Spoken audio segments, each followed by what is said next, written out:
Warning! This show may include words and ideas that some people may find offensive. Opinions given in this show are those of the presenters. This may or may not be in line with the values of roller snakes. Sorry, not sorry, but really sorry, or not. Good morning, good afternoon, good evening, or good night. We're in the... Sake. You know, Right, are you recording? Don't breathe. It's putting me off.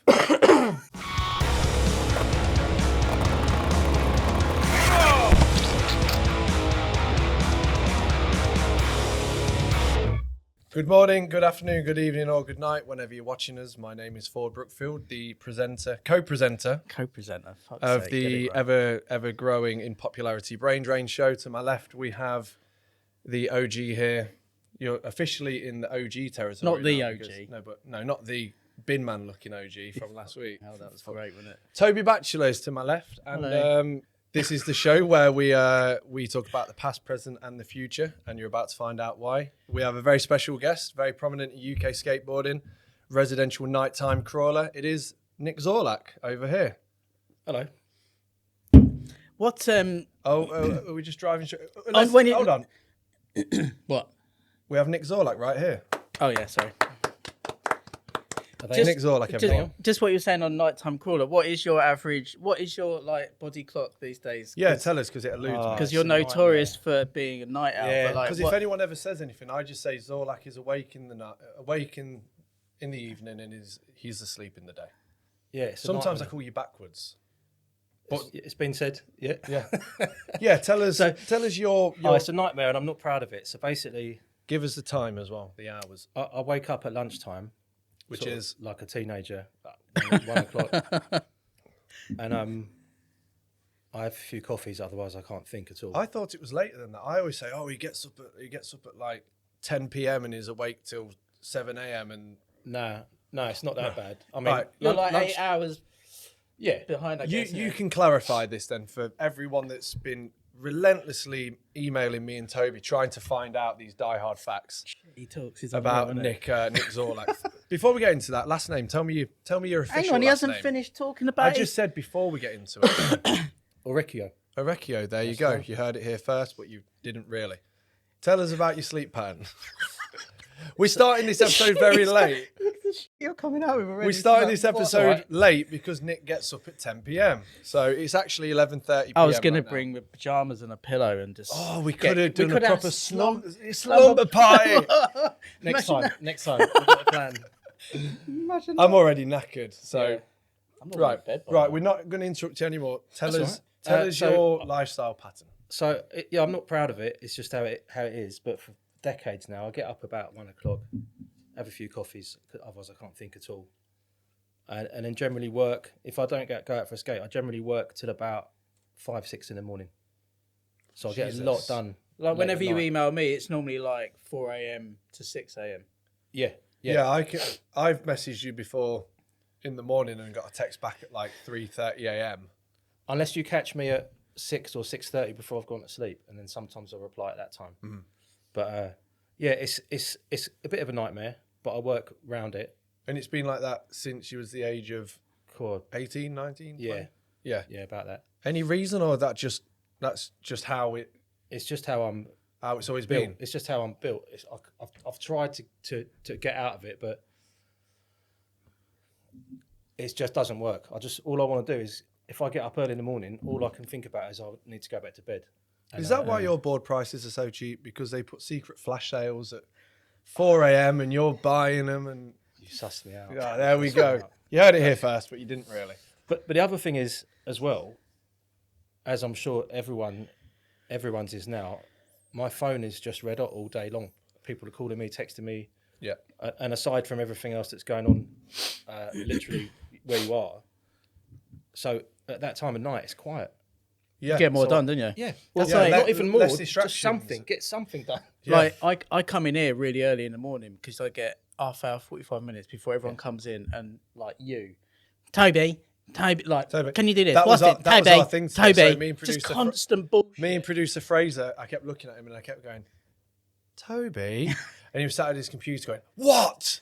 You know when you try and get something done? And no, but it's not only that though. If I come in at 9:30, by 10:30, you've been on your phone for about 5 hours because you put it down and then it calls again. Yeah. You're a very busy guy. So maybe you need to be awake till 6:30 and then start work at 7:30. So you've got an hour sleep. Toby's way of doing it is the sensible way, which is just get up a bit earlier and have that time early in the morning. I wake up early anyway, like 5 a.m.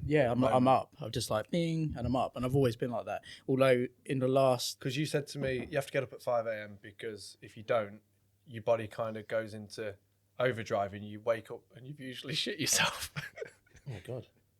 I mean, I've never said that, but I mean, that's quite a good rumour to spread. Yeah. You've got a vivid imagination. Yeah, it just comes out with that. If I sleep past 5 a.m. I'm usually asleep. It's because I'll be scared and that I'll shit myself. I'm usually asleep at this time, so I'm delirious. I do go to bed quite early, but I don't sleep. 10. I like 10ish. You go. I'll be asleep by 10, but I always wake up 90 minutes in, and then I've got restless legs, and my legs are like. So what do you do? I have to get up, walk around, sit at do the a edge bit of the bed. staring. Last night I was on the edge of the bed, sat there at the end, Just staring at rain. just staring at the floor, and I fell asleep like woo, like that, and then my legs go again. It's fucked. Like it's gnarly. It's because when your body goes into is it a REM cycle? Yeah, Deep I don't sleep, get there. within 30 minutes to an hour. If you wake up within that time, it takes the body upwards to 8 hours to naturally process it. It needs to go sleep again. So when you're tired at 1-2 in the afternoon, it's because your body is ready again to sleep. Yeah. So as soon as you break that, you'll have short patterns of sleep. You'll doze off, like you do when you're at work. You're like, yeah. I call him the jitterbugs. Every time he does it, He's never I called play me the that. song. He goes like Never that, and called I me go, that ever. jitterbug. It's fucking full of shit tonight, isn't it? Right. But yeah, There's a pressing question. no, we want to continue talking about the sleep pattern and tell Oh, us how sorry, go on. productive it is and Yeah, everything go you on. get. So it's sort of a nightmare because the rest of the world is 9 to 5. So if you need to do stuff like get stuff done, going to shops and You're speak fucked. to certain people, well, you ain't got long to do it. Yeah, Especially because I can't really think straight for the first couple of hours after I get up, and I need to have loads of coffees and stuff. So, How many coffees do you have?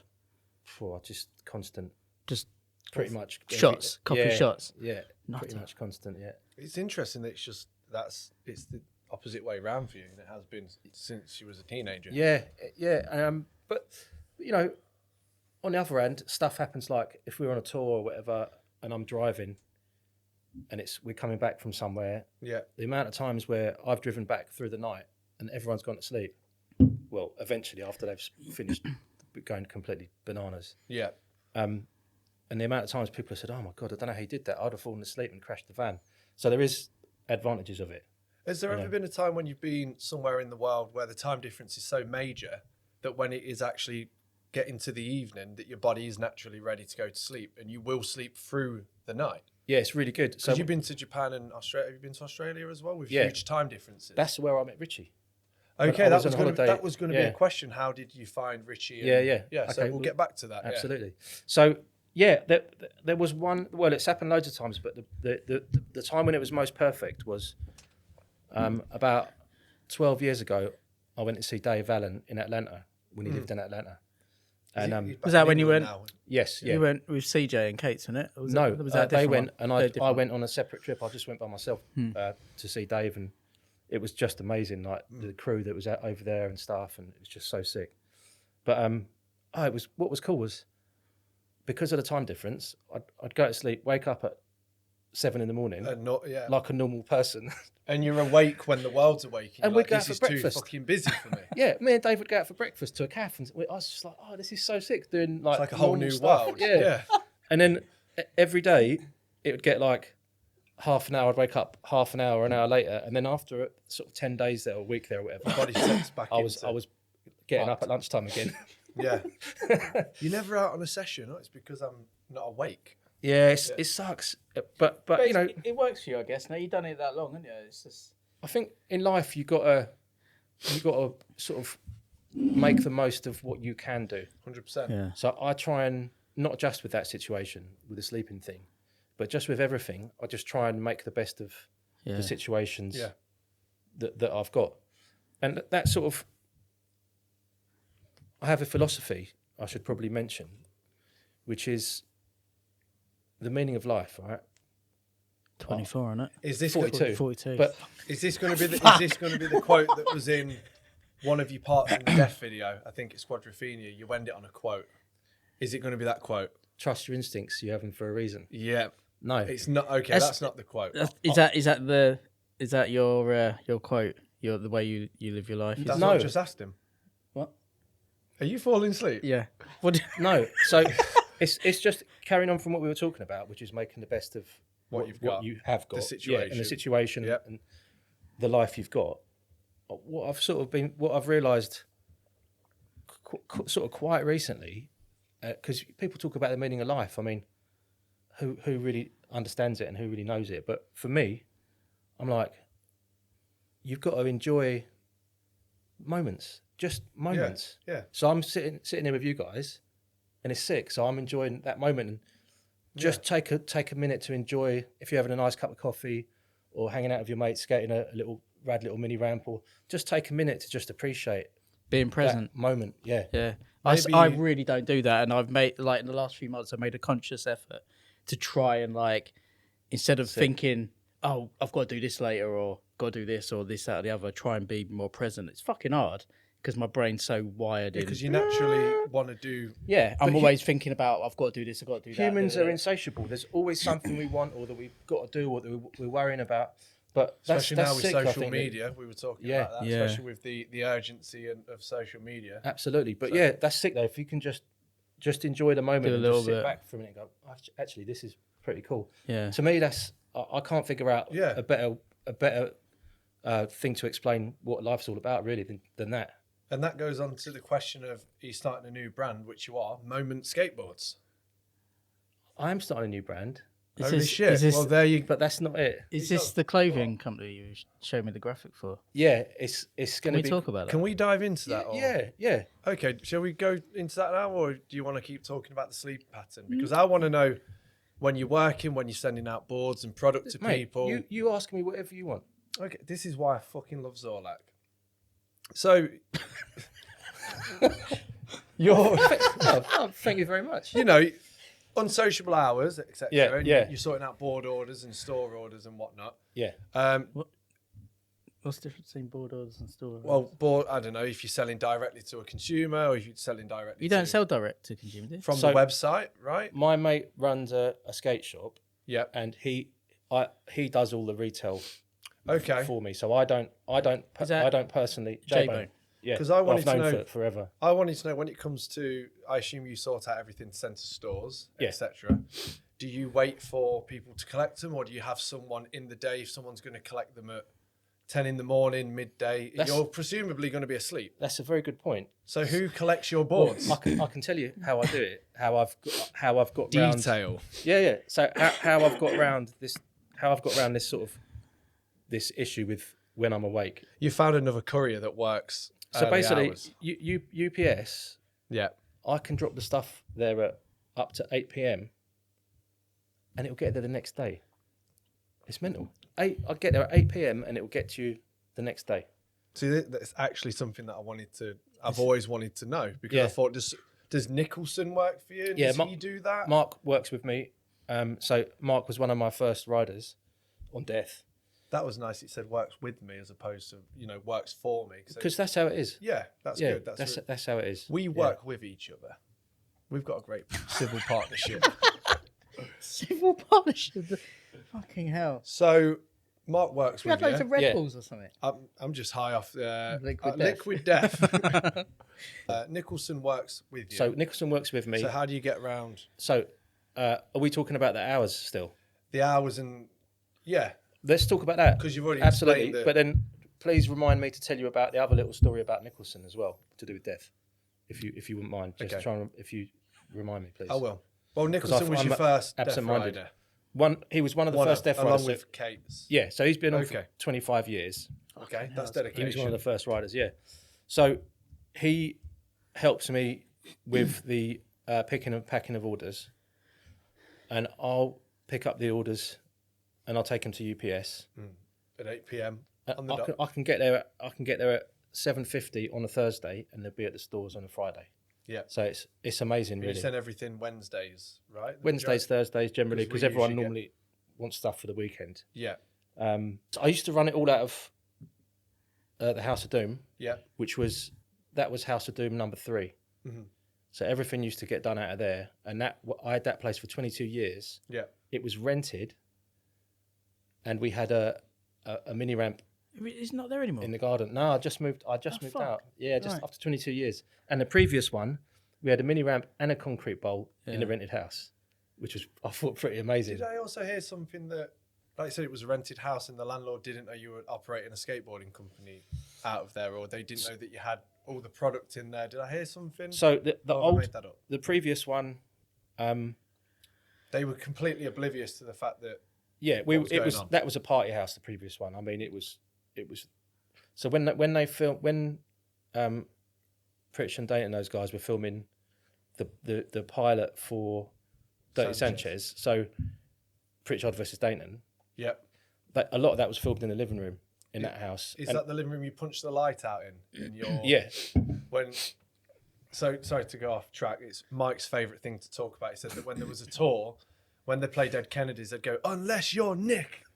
At the end of the Kennedy song, when he goes, "Unless you think that you skated to," and you punch out the light, and they'd change "think" to Nick, and they'd all just be punching lights. For some reason, that was just at that house something we'd always do. I don't even remember. Smash out the light bulbs. Yeah, I can't remember. Well, that video will be right here, and you can watch it. So that was a party house. You was on the day. Yeah, so that house basically there'd be all these gnarly parties there, right? But then the next day, the house was so thrashed that you wouldn't even know whether there'd been a party or not, because it was just like that the whole time. It was amazing. There was graffiti all over the insides by the end of it. It was so thrashed. Off. Yeah, but you know what the coolest thing about it was? It didn't harm anyone because the bloke that owned it wasn't paying the mortgage. It was nothing to do with us. We were paying the rent. Yeah. He didn't pay the mortgage, so the house got repossessed and auctioned. Okay. And it sold for dirt cheap. So the person that bought it got it for cheap. The bloke who wasn't paying his mortgage was getting the rent anyway. And didn't have a leg to stand on. Well, it didn't matter that the place was a mess because it was repossessed and the people bought it in an auction anyway. So they'd have known they'd have had to redo the whole thing. So it was nice. It didn't hurt anyone. And then the next house, the one that I've just moved out of, that was a bit more mellow. We'd mellowed out a bit by then. And is anyone still living there now?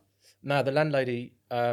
She was there for quite a while as well. 22 years. Yeah. Oh. Yeah. So then the landlady come to check it out, and I was like, "Look," I said, "Don't give me the deposit back." I said, "I understand the house is sort of worn out after 22 years of us living here." Closest I got was parking outside the front of it. You never been in? When we went to the Into the Void Prem, I think we parked there and we got the train. We got the train to the Prem at the House of Lands. It was near the station. And Mike was like, "That's the House of Doom," and I was like, "Oh, rad." Oh man, it's a shame we're not going in though because you guys were already there. Oh, it's a shame that you couldn't have come in because it was almost like a museum. Yeah. So the stuff there was so Richie would come round, and Richie came to that house when he was about 18 years old for the Squadrophenia tour in about 2003. He's been on Death for so long. Yeah, we were his first sponsor. Yeah. So Richie would come round recently. He'd walk in to the living room, which hadn't changed for 22 years. He'd put his suitcase bag down, or whatever, and he'd look at the poster on the wall, which was out of Skateboard Mag, and it was the triple front rock. Yeah, I remember the one. You can possibly show it. You can probably have it come on the screen. Yeah, we'll find it. And Richie would be like, everything's all right in the world. Because that room hadn't changed. Yeah, it was just like safe, like, happy place. Yeah, kind of thing, when Richie used to stay, didn't he live under the stairs? Because it had that kind of... Zarosh too, as well. It had the little... That's right. Under the stairs thing. That, like, also remember Dibble getting locked in there as well at parties. Oh, yeah, that sounds about right. Do you remember when the Hulk went mental at one of your parties? And we used to call him. We had to push him in there and lock him in there because he was losing his mind. I think it was the same party. We had a bouncy castle in the back. Oh yeah. And Kundal passed out, and his head was like resting up against the bouncy castle. So whenever anyone jumped on it, he'd get fucking whiplash. His head was going like this. Oh no. And he was there like people had drawn on his face. And I remember going up to the ramp. He'd slept on the flat bottom of the ramp and went up there in the morning, and he's like in a sleeping bag. He's got a Sharpie pen all over himself, sick out of his mouth because he Kundled himself. Do you know what it's called? Yeah, Kundled himself. Oh yeah, I forgot about that. And like he had whiplash because his head was on the... Well, at least he was alive. Yeah. Yeah. And then the Hulk fell asleep on the landing. Yeah. And we kept trying to wake him up, and he wouldn't wake up no matter what you did. And it was about 6 or 7 in the evening the next day, and he finally woke up. No, I don't know. He was so... Yeah, I don't think... he wasn't much of a Poor drinker, bloke. and when he went for it, he fucking went for it. Poor bloke. That was quite funny. One other story, one time I stayed at the House of Doom. I was on the sofa, and I think you were there. I think Kate... I don't know where Kate... It was pretty quiet anyway. And I had my rucksack on the floor, and I could hear this, like... noise, and the fucking mouse ran out of my rucksack. There was mice just like in there. That's the House of Doom. We managed to stop them from coming back without killing any by putting these metal grills in front of these bricks that've got holes in them, like bricks. Yeah, we ventilation. put these grills in front, and that just... Oh, and there's another thing that was cool. If you have ants in the house, if you get a sugar cube and put it just outside the house, all the ants go and go to the sugar cube and don't go in the house anymore. Fuck. So you don't have to use Top poison tip. and stuff. Nick Zorlac's top Nick tip. Zorlac, get Sugar cube outside your house. So to finish what I was saying about the landlady, she came round. So we were in the House of Doom, the last one for 22 years. The landlady came round to get the house back. Yeah. And I said to her, "Look, don't give me the deposit back. The house is a bit worn out. We were here for years." I said, "Don't worry about it." And she was so cool. She was like, "No," she goes, "The people that were here before you were here for a really short time, and the house was much worse. Left it in a much worse." And she goes, "For 22 years, this is fine." And she was cool, and she gave me the deposit back and stuff. So it was really cool. Nice. Before we break off on that, because you spoke about Richie Jackson. So you met him in Australia. Yeah. So I was amount of time ago. So I want to know how you met him, and then Melcher coming along. Yeah. So you skated for Black Label. No, he was on. Melcher didn't have a board sponsor when he got on Death. No, but I mean, he did. He skated for Black Label previously. Yeah. I thought you meant I poached him off Black Label. No. I know that you're not a poacher person at all, but I know that obviously those two are old friends. I don't know if. Well, Richie and Melcher. Yeah. I don't know if No, they were. it's only when Richie went out to America, wasn't it? He Yeah, started hanging out. That's when Melcher was DJing, wasn't it? Yeah, I don't know if they were. I thought they'd known each other for a while, and there was maybe some correlation between Richie getting on and then Melcher. I think Melcher really liked Richie and how Richie skated, and I think that was part of the motivation, as well as the fact I don't think he had a board sponsor at the time. And did he contact you? Yeah, Melcher. That's amazing. Yeah, it was sick. That's really good. Yeah, it was really good, and I really liked Melcher. And I remember there was, I can't remember what it might have been on 411, but he had a section that was really sick. And at the time, he didn't have a board sponsor. And I remember thinking, that's so sick that he's made that section. And that's out there, and he's really rad, even though he doesn't have a board sponsor. He's not doing it for anyone. He's done it. He's just having, I thought that was really sick. But so Richie, I was on holiday in Australia, and I was just skating this park. And that was just a you holiday. You weren't out there to film. So I went to Sydney, and I was hanging out with J-Bone, and J-Bone went to work or was doing something. So I went to this skate park by myself near Manly Beach, and I met these two skaters, and they were really cool, and I really liked them. And I was just hanging out with them, and we were messing about doing tail block variations and stuff. And so it was Richie Jackson and Schooner. Amazing. That's really fucking good. Yeah, Top when they lads. were young, when they were like 17 or whatever. So I met Richie and Schooner, and I hung out with them and skated with them, and they were a really good laugh. And I thought, these guys are kind of got their own thing going. They're kind of not weird in a bad way, but weird like, I like this. They're Man, cool. I fucking love the weirdos of skating. That's what That's what skateboarding is all is, about. yeah. I thought, these guys are super cool. And I said to him, What year was this trip? this would have been around 2001. And when did Death first properly live? When We started in 98. Death started in 98. So not that long after. No, 2001, 2002. Incredible. So after we'd been skating and I had to go, I said to them guys, hit up J-Bone, my Australian distributor who distributes Death stuff, and like speak to him about getting boards or whatever if you want. And they did. And and then years later, Richie got on, Schooner got on, they got on Death. That was really sick. And then Richie started putting out these insane parts. Schooner ripped as well. But Richie's sections were, as you know, like seemed to click and go viral. And so there's not a single person in skating that I don't think that have brought out a part like Richie. No. Since you found him to now, even in terms of like what he like. I know skating's in the best place it is now with creativity, but like even to what he wears, I don't like. There's certain people in skating that are so individualistic. You know what I mean? Absolutely, and I agree with what you're saying, and I think every aspect of Richie's sections, everything about it, if you put it all together, it becomes a work of art, because everything is sort of, I don't want to say calculated, but everything, it's well thought out, isn't it? Yeah. Everything he does is done for a reason, isn't it? Yeah. Like you watch him and it's like the skating, the filming, the dressing, and the music. All goes perfect. Exactly. It's not all works like, together. It's not like that was a good part, but the filming was shit, or that was a good part, but the song didn't match. What he looks like. Everything just worked really well. And as a result, that section, his Thrasher section, it's got 11 million views. So that's just the one titled Death Skateboards, isn't it? Richie Jackson Death Skateboards. Yeah. So that section is the most viewed standalone part on Thrasher. Part on not only Thrasher, but I think YouTube. Oh, okay. No, what stokes me out about Richie's section and 11 million views is, well, there's a few things that stoke me out about it, but one of them is you got all these companies with all this money, all these sporting goods companies. I'm not telling anyone where to spend their money, how to spend their money. I'm always going to be backing skater owned. Yeah. But what stokes me out is, one of the things that stokes me out is you got all these sporting goods companies with millions and millions and millions of dollars. However, a guy that skates for a company that's out of a smashed up house in Harrow has got 11 million views. Has got the most viewed section. Yeah, it's fucking on the rad, internet. isn't it? Yeah.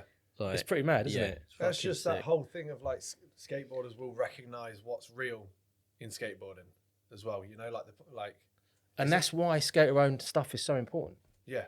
Or one of the reasons. Yeah. So when you go out skating and people shout at you because they don't get it and they're like, "We don't want you skating it," even if there's no real reason.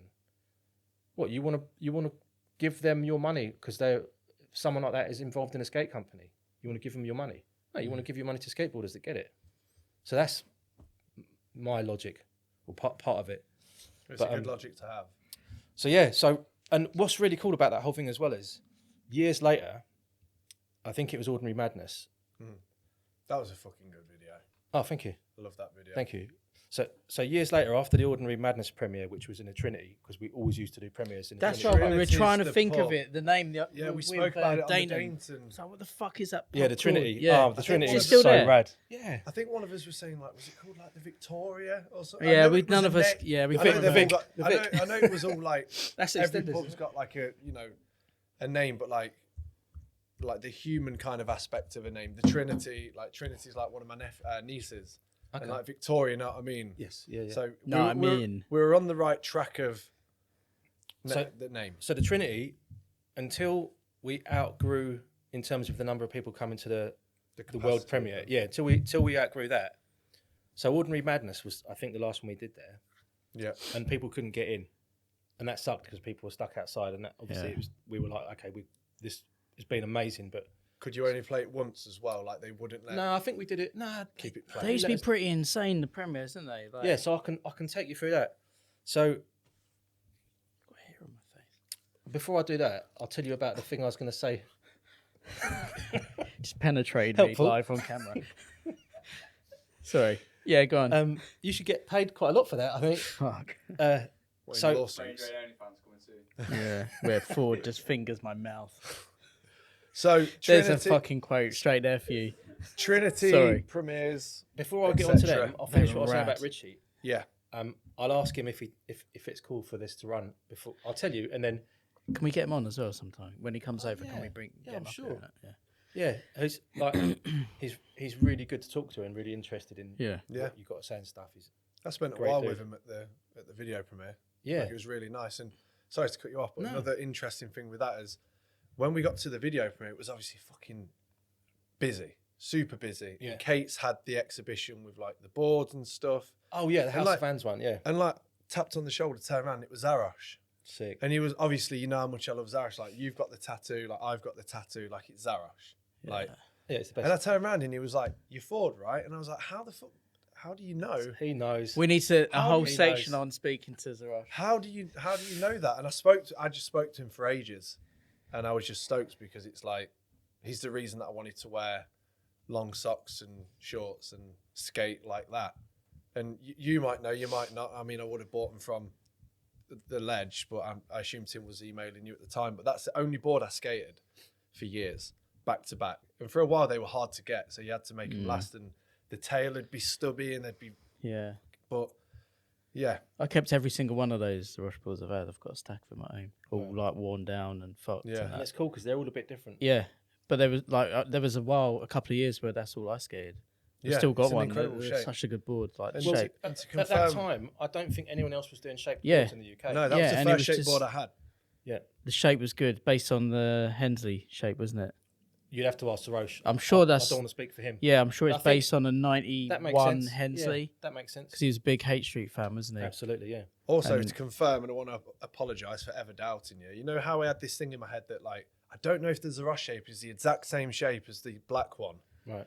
And I was like, I've got the original black one and I've got a new one. I don't think it's the same shape. And I think you were on the phone or in Sheffield when I saw you, and you were like, if you've got them both, why don't you just put them on top of each other, you fucking idiot? And I went home, and they're the same shape. Good. Yeah. I just think the black one with the, like, I think the black painted, full painted it black looks dipped board, different, it doesn't it? looks, Yeah. dipped boards, they look wider. Yeah. Like, there's just something about it. But yeah, that Yeah, shape. sick board. And we'll come back to. I've got speaking the about that rainbow in a one bit. and the gold one you sent me. Yeah, I've got the Sat rainbow waiting at one home. hanging up. Yeah, Yeah. that was a nice one. Yeah. The gold one's amazing. I said, he had the gold one at the video premiere. And I was like, that fucking colourway is amazing. And he just went, we're put on Earth to mine gold for the aliens. Fucking, that's And, a quote right there. And I fully know what he's talking about as well. That conspiracy is fucking hilarious. and I was just like, all right, Zarosh, okay. Can you do another run of those? But because he screens them himself, doesn't he? Does it all himself? Yeah. Fucking hell, that's so rad, isn't it? Yeah. Every single one is hand Everyone. done. Yeah. Get him to do one with glow in the dark ink on the logo, luminous paint. I feel like he might have done already, but we could. Yeah, that might be ask him to sick. do it again. I feel like he might have done. Maybe he has. And he done that Seems one kind with- of an obvious thing, though, doesn't it? Did you see the one with the disappearing ink? Where if you No, put heat on it, the ink disappears and then comes back. missed that one. Need to get every one of every single release. Well, Imagine that if you had them all out, because it's such a rad graphic. There's a The guy- red one, the gold one, the Yeah. black one, And I the love- rainbow one. The rainbow, every single one of the rainbow ones was different, wasn't it? They're all like they're Yeah. all screen printed It was down like- to the tail. And that's why I think I might be wrong, but that's a nod to the Hate Street Matt Hensley king size tri-stain that was around that time. That I'm sure that board is based on that shape. There was a lot. They did the tri-stain on those. Okay, yeah, possibly Maybe makes I'm sense, just maybe No, I'm. that makes total sense. But But yeah, I just they're love rad. that I love that the graphics been the same.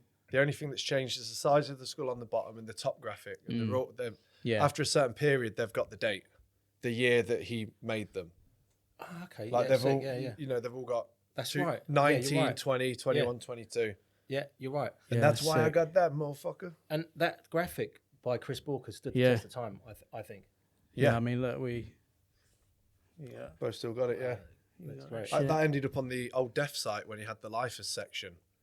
I remember. And I can just remember flipping out, just like, fucking Death Skateboards. sorry, it go back, back to bring- Richie then. So like, Yes, so, so Richie started getting boards through J-Bone. J-Bone's actually, is he from Harrow originally? no, he's from Ilkeston. Oh, that's right. He's from up here, isn't he? Because he did Bonafide. Yes. That's right. Yeah. Yeah.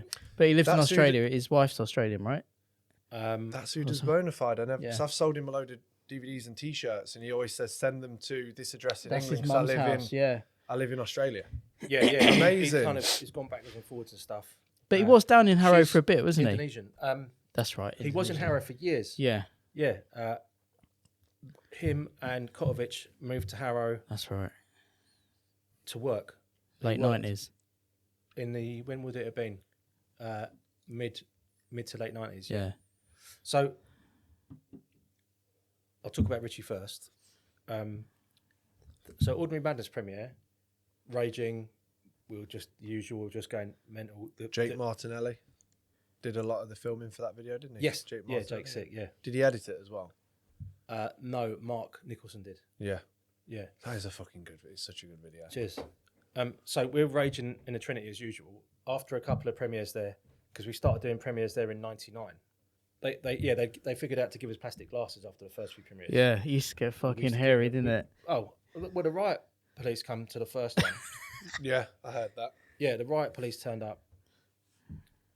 So the first premiere, Death Squad the movie, '99, it went absolutely bonkers. I've always wanted to copy the Death Spot approved stamp and do like Baghead Crew approved. You should do it. Sick. Like when we first went to the full pipes, I think that's the same full pipe, maybe somewhere in the Midlands where it says Death Spot approved. Yeah. And I really wanted to do that in the video just as a nod to that video.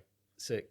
Yeah, that was a good one. Yeah, that was a good one. The one that was all like mouldy and stuff. Mm-hmm. You walk moss granite and stuff. You walk down like the banked tunnel and follow it round the corner. Yeah. It's fucking huge. And there's a reservoir on top of it. Near Northamptonshire. Yeah, and you're like, hold on a minute, if that gate opens, you're completely automatic You're now. absolutely It will just do it when it wants. It's like, well, what are we going to do? Swim. We got Hold your breath and swim. Yeah. No, we got kicked off there. We did. The second time we went on the Skateboard GB documentary, because if it automatically opens, you're fucked. The pressure comes through so quick it will knock you out. Yeah, and well, you drown. That's what I was thinking. Yeah, and that runs down to Corby from there. So he said people have drowned in here and their body's been found. It's fucking floated, and they've been found at the grate at the end of it near Corby. But anyway, so skating that was as gnarly as I thought when we were there, because I kept looking up at it going, yeah, please don't. If it opens, it's wild. Yeah. But anyway, Richie Jackson's amazing. Whitewater skating. And premieres are too hectic. So Richie, I think it was Ordinary Madness. Everyone's raging as usual. Trinity, everyone's going mental.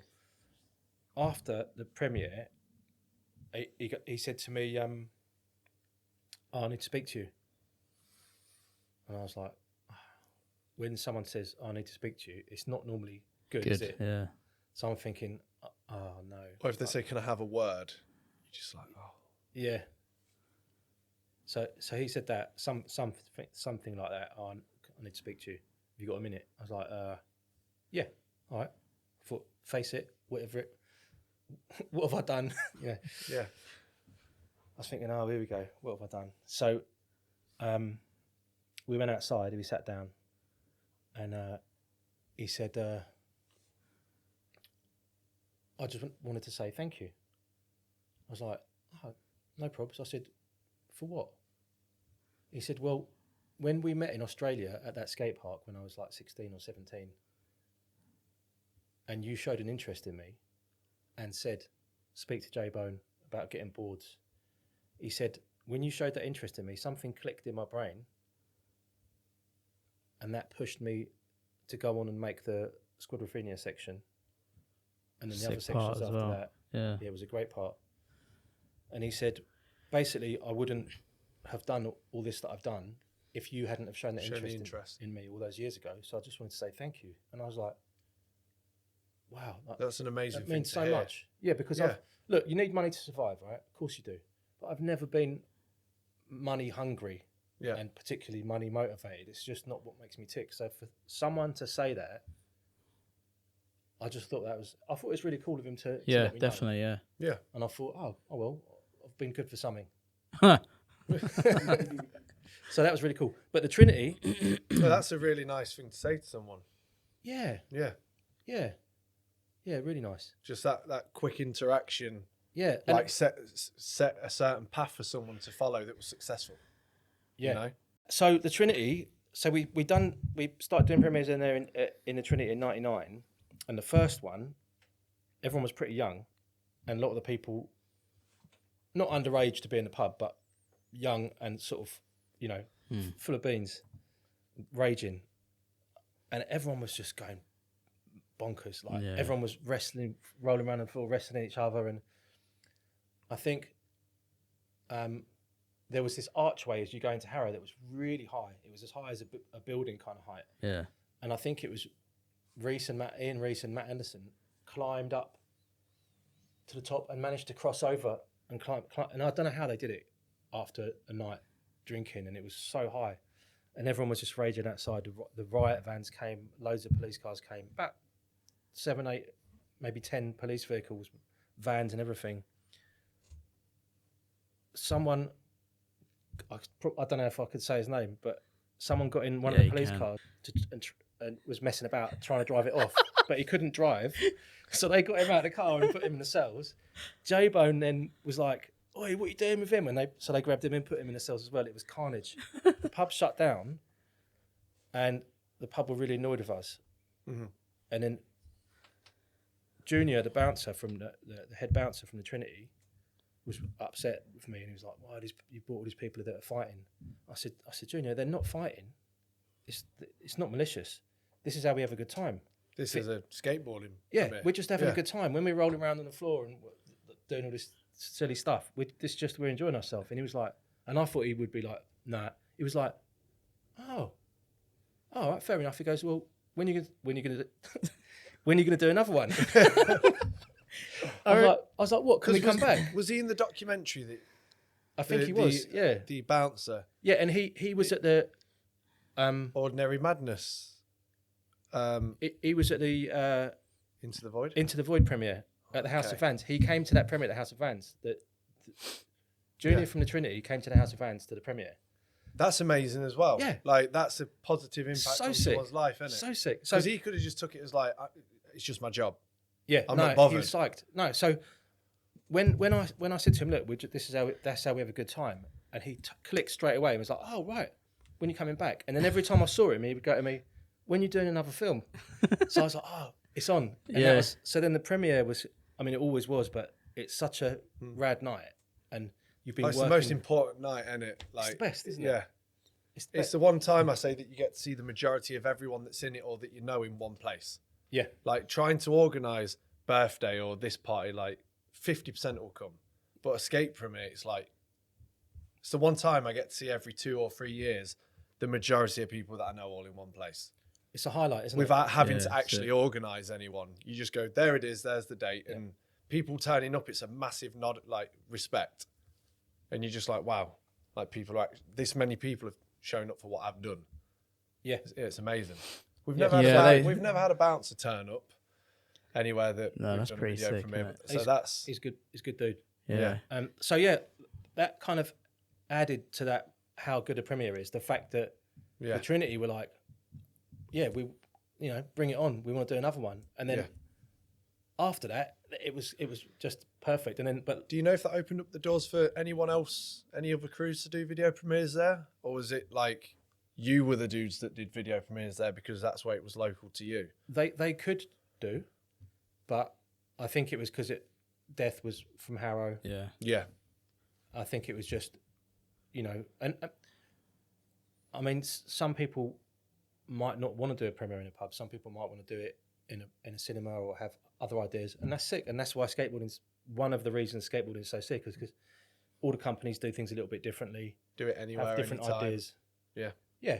So I don't know if other people would want to, but I'm sure the Trinity would be down.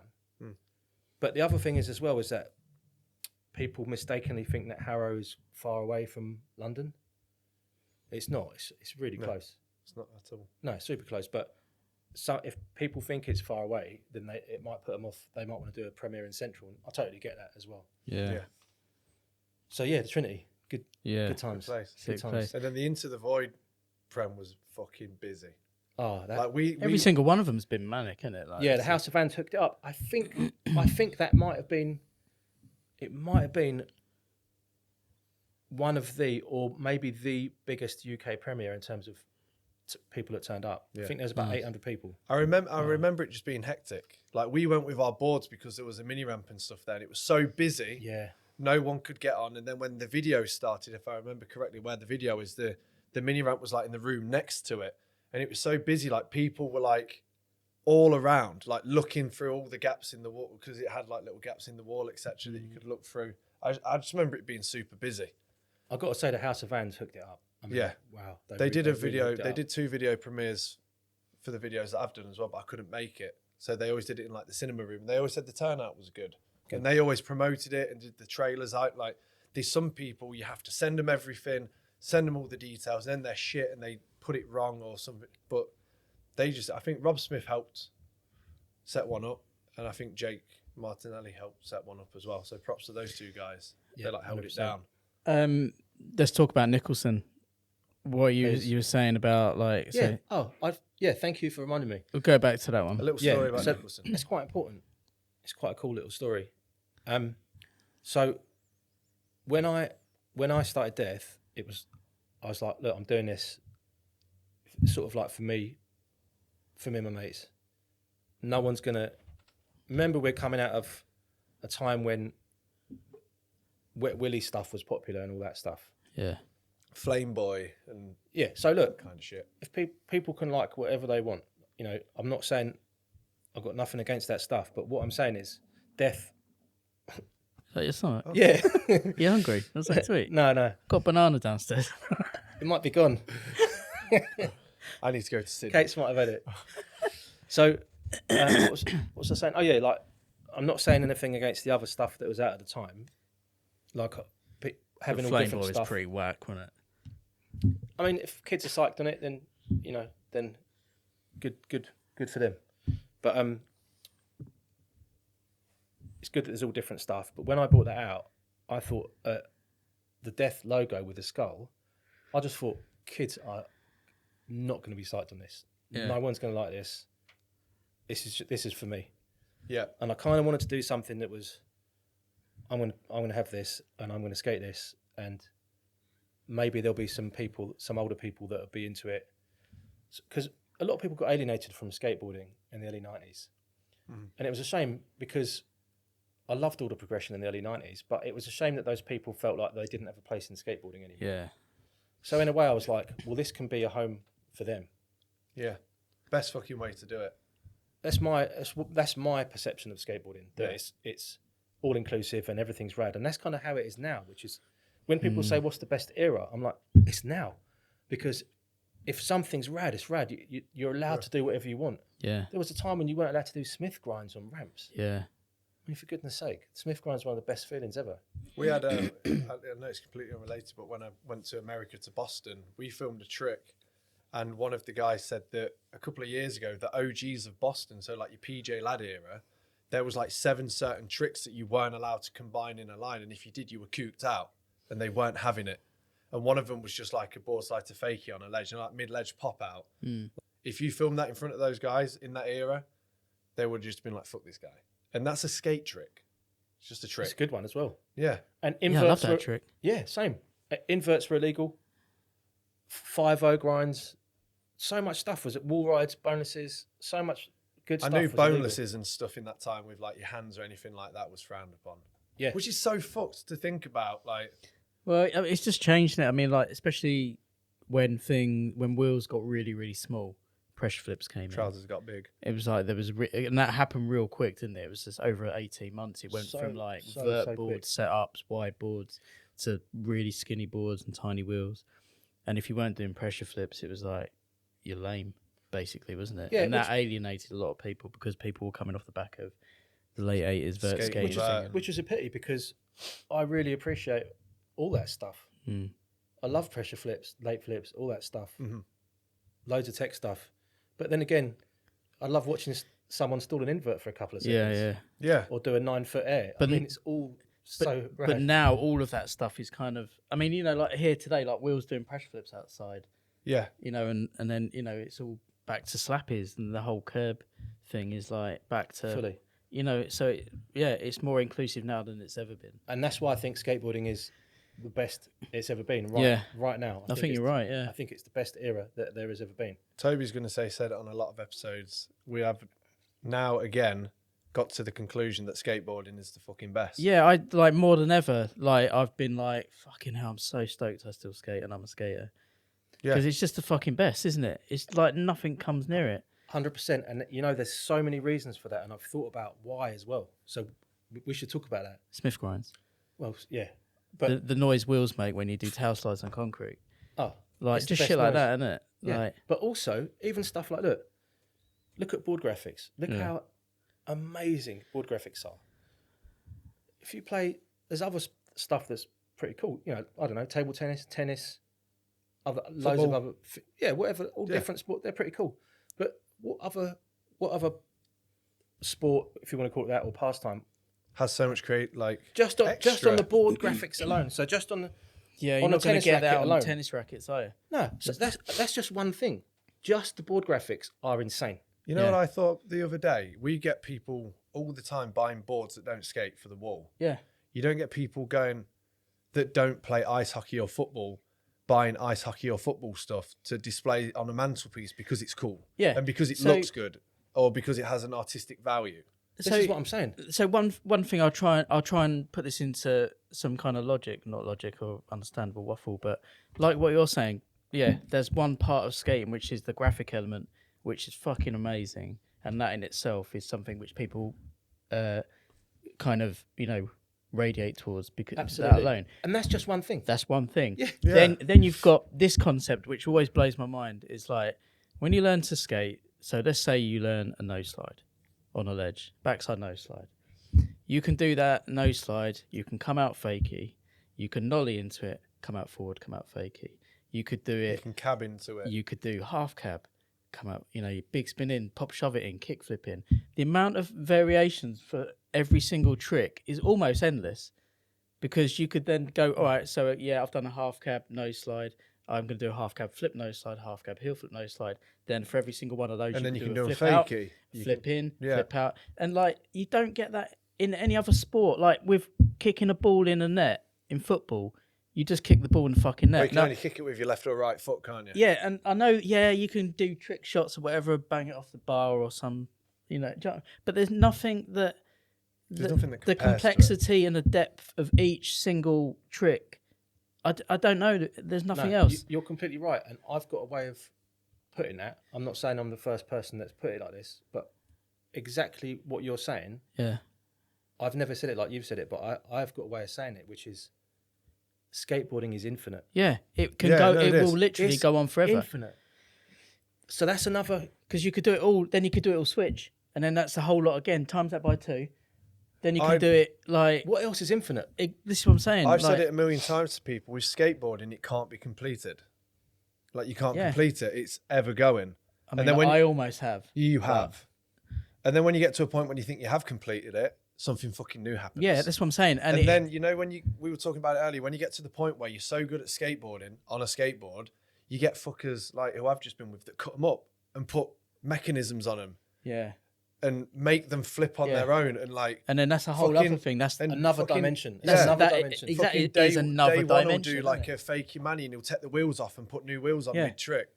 Like just when you think you've done it all, you've not done it all. It is like the never-ending story, isn't it? Yeah, skating. And it's going to just keep. It's going to keep progressing. I'll tell you another thing that's amazing about skateboarding, and I don't think I've had this. It sounds weird, right? But I don't think I've had quite this euphoric feeling from anything else, and I can tell you the first time I got it. So I went to this. We skated South Bank one Friday evening in 1989, summer 1989, with a couple of mates, and there was this club called Method Air, near Vauxhall, down the road from South Bank, and there was a mini ramp in there, and we'd heard, there's a nightclub, a rave with a mini ramp in it. We were like, we're going. So we rolled up to this club. Sounds like a popular thing, because there was one in Leicester as well, a nightclub with a mini ramp. Yeah, sick. And Bristol. Weird. Yeah, weird combination. And maybe Nottingham, but there was one here, wasn't there? The mini ramp in the pub, the Blue Dog. Yeah, so good. We did a premiere there once. Yeah. So me and a couple of mates, one of them being my mate Scotty from school, we went to this nightclub with a mini ramp in it. Summer '89, Method Air, Carl Cox DJ, and all this other sick stuff going on. And so we're skating this ramp, and after a couple of hours of skating, I had the old Converse. All stars. Yeah, the canvas ones. Yeah, the Chuck Taylors. They were great, Yeah. but I wore a hole in one of them. Went through. He had these massive Airwalk Fahrenheit or whatever they were called, these really beefy Airwalks. My mate lent me one shoe, so I'm skating with one Converse, one Airwalk on my ollie foot. Sick. And that weren't going to wear out. I mean, that would probably still be going now. You know, that was solid. So we're skating this ramp, and there's all these really good skaters there. And I'm in a nightclub skating. I'm pretty young, like 17, whatever. I'm like, wow, this is really sick. I'm skating a nightclub. It's like 1, 2, 3 in the morning. You know, this is really rad. Anyway, at about 3 or 4 in the morning, some people are going home. Some people just went to sleep. So I'm pretty much skating by myself on this ramp. So I'm skating this ramp, and I started just messing about with kickflips. And I don't think, in England anyway, I don't think I'd seen a kickflip on a ramp. I'd only just learnt them on the small banks at South Bank. So I'm skating this nightclub, everything's rad, it feels really good skating this nightclub. All the ravers are going, like, having a great time. So I'm messing around with this kickflip for ages, just trying it over and over and over and over and over and over again. And I don't think I'm going to do it. I'm on like a Circulate Anarchy board. It's like 10 inches wide. I know that's normal now, but it was quite a heavy board. It's good, but it was quite a heavy board. So I'm trying this kickflip, these super wide indies on it or whatever. And it gets to about 4 or 5 in the morning, and I flip one, catch it, bang, land both trucks on the coping, and it makes a good noise, and I go in, and I'm like, I just did a kickflip on a ramp. And I had this feeling, just this insane feeling of euphoria. Yeah. And literally in my life, there's only a very few times that I've had that feeling, and that's from skateboarding. Yeah. And that's another reason why skateboarding is the best. You still get that from learning tricks to this day. I got it recently again, and it was almost exactly the same. I was 49 years old, and I had that same feeling rolling away from a trick. The trick was a ghost nose bash, intermediate axis flip. Do you want to explain that? Because what I visioned was when you did the back 50-50, and I think, did you kick it up and it hit the wall and it went back, or you did one where There's it a few hit the different wall ones. Hang on. and it went into like nose pick or 5-0 or something? Yeah. What's the trick called? Well, I call it, because I haven't seen anyone else do it or have a name for it. So this is what the trick is called then? I call it The ghost. Someone might have done it. I doubt it. So ghost bash. So ghost, like you hit the, like ghost, kick it out. The nose hits the obstacle. Yeah. And then intermediate axis flip is the long axis on a board. Yeah. Yeah. So the board flips around long ways, twists in the air. Like a front Because side of flip, illusion flip.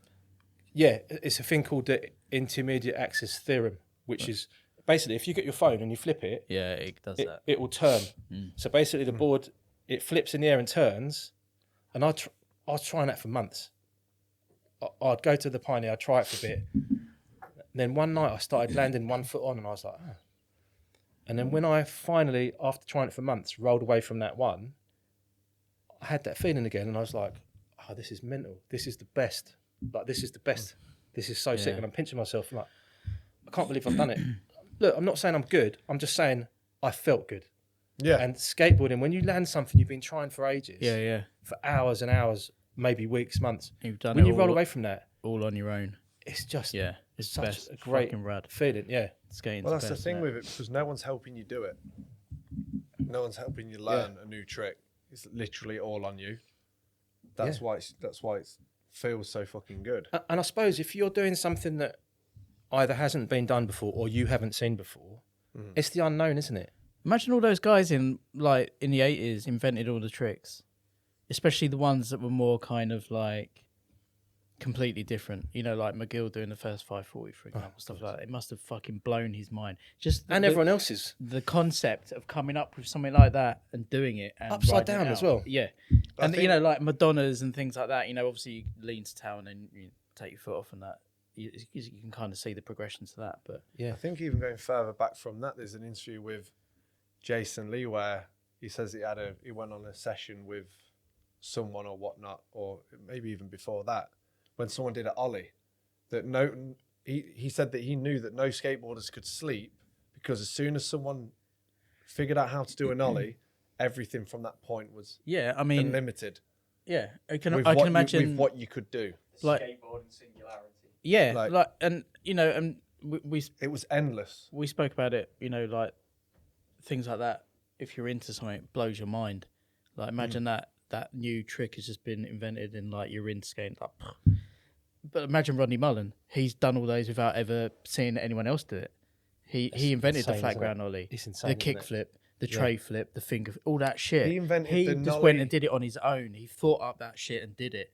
And that's not stuff that is like similar to another trick that he's got inspired by. That's completely like a new thing. He invented in the the world. nollie Yeah. front. He invented the nollie 3, the Yeah, nollie front nollie, side yeah. 3, before the ollie. yeah. So I mean, And he didn't where his does- foot was like pressure, and he spun his shoulders completely round. and he does that in That was like 87. in public Or domain. He does that, doesn't he? The nollie 360 on flat. Yeah.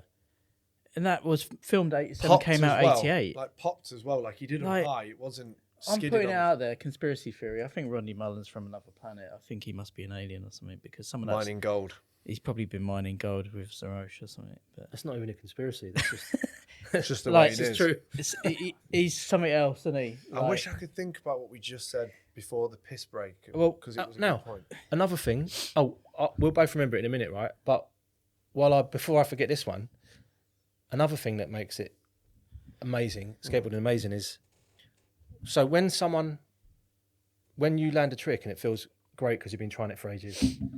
Well, the whole crew, if there's a crew there, they're all psyched hyped to learn it. Yeah. Yeah, and so if Psyched you that witness you've done someone it. doing something right, it's the best, isn't it? And You know. it could go on forever. What's good about skateboarding? I say what's good about skateboarding is no matter what age you always look up and idolize someone. So when I first started watching Avi's stuff and started skating with Avi, and he does those no comply trades, I went out and bought a tiny ass board and learnt them. And I think it was most definitely when I wasn't at work when I learnt the tricks. It took me that long to do it. Yeah. But I did them all day after that. And once I landed it, I was just like, I've not learnt a new trick in fucking years. And just doing that no comply trade, run along and jump back on, I was buzzing for ages. Every time I watched a video, I put it on Instagram and I just did them every day after that. Killer. It's just a feeling that you can't replicate. Let's go back to Nicholson. We were starting talking about Nicholson. So, weren't Another reason why skateboarding is so great is because of Nicholson. Yeah. absolutely. we? Yeah. Absolute wizard. Yeah. First Good dude. First Good dude. tapeless VX. Yeah. Started that whole movement. My family believe as well. So do you. Did you Yep. say that? You one of the first people you seen that made up Yeah. VX tapeless? Yeah. A long time ago. Yeah. I Yeah. might be wrong, but I'm sure it was. Anyway, sorry, go on. Yeah, he sort of pioneered that, I think, didn't he? Yeah. Yeah. Still feels amazing. But he shared that with everyone as well, didn't he? Which was cool, you know. Yeah, he put it out there as he was He didn't working just out. keep his it stuff. hidden, No. like little hidden knowledge like No. some skateboarders probably would. No, that's right. So when I started, going back, when I started Death, skateboarding wasn't really As open accepting to, as it is. yeah, of different stuff. So when I started a company called Death, which was a nod to the fact that the media said skateboarding had died, and everyone would always say to you, "Oh, people still doing that? Yeah. I got That that died years magazine ago." cover. Skateboard, was it Skateboarder magazine? And it's got Tony Yeah. Alva and a coffin. And it says skateboarding officially dead in red lettering. Yeah, and also the mainstream media Yeah. would say it as well. I guess that cover they'd heard it on the media as well. That was probably skateboarding pronounced dead. Yeah, it's a Probably bit of, why they did bit of that a piss cover. take, wasn't it? Yeah, Yeah. I think they're one. So anyway, I started this thing and I thought, yeah, the kids are going to hate it because it's nothing like what's popular at the moment. And I got these stickers done by Don Bryder, and I still get my stickers done by So Don do Bryder, I. the I think Dons. everyone pretty And much that's how does, it doesn't was. they? Yeah, and that's how it started. wasn't it? So yeah, so I got some stickers done and some shirts, and I stuck there was Hem Big at worms. Big Worms. Yeah. They had the Shack, that little skate Yeah, shop yeah, in I Harlow, cool remember little it. shop. It had a black door, and I put a death sticker on it, and I thought it looked cool. It kind of looked like the plague. And did it Yeah. always say Death Skateboards? It's It's exactly never changed. It's exactly the same as So on the even t-shirt. before the skateboards, the sticker just Death Skateboards. It's never changed. Yeah. Yeah, Because you could have just done a sticker that just said Death. You know I've what I done mean? them. I have done them, but Yeah. this was the original one, and Yeah. and I still run this graphic. So 25 years. It's one of the longest lasting UK graphics, Yeah. if not the longest lasting UK skateboarding graphic. I guess so. Yeah, I guess so.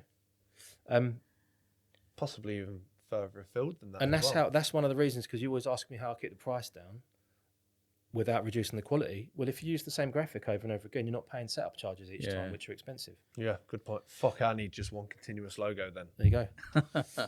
I do. So I put the sticker on the door because it was a black door, and I thought it looked cool. It looked like the plague. I thought it looked cool, the death sticker on there. And then a couple of weeks later, Hem called me and goes, "Where are the boards?"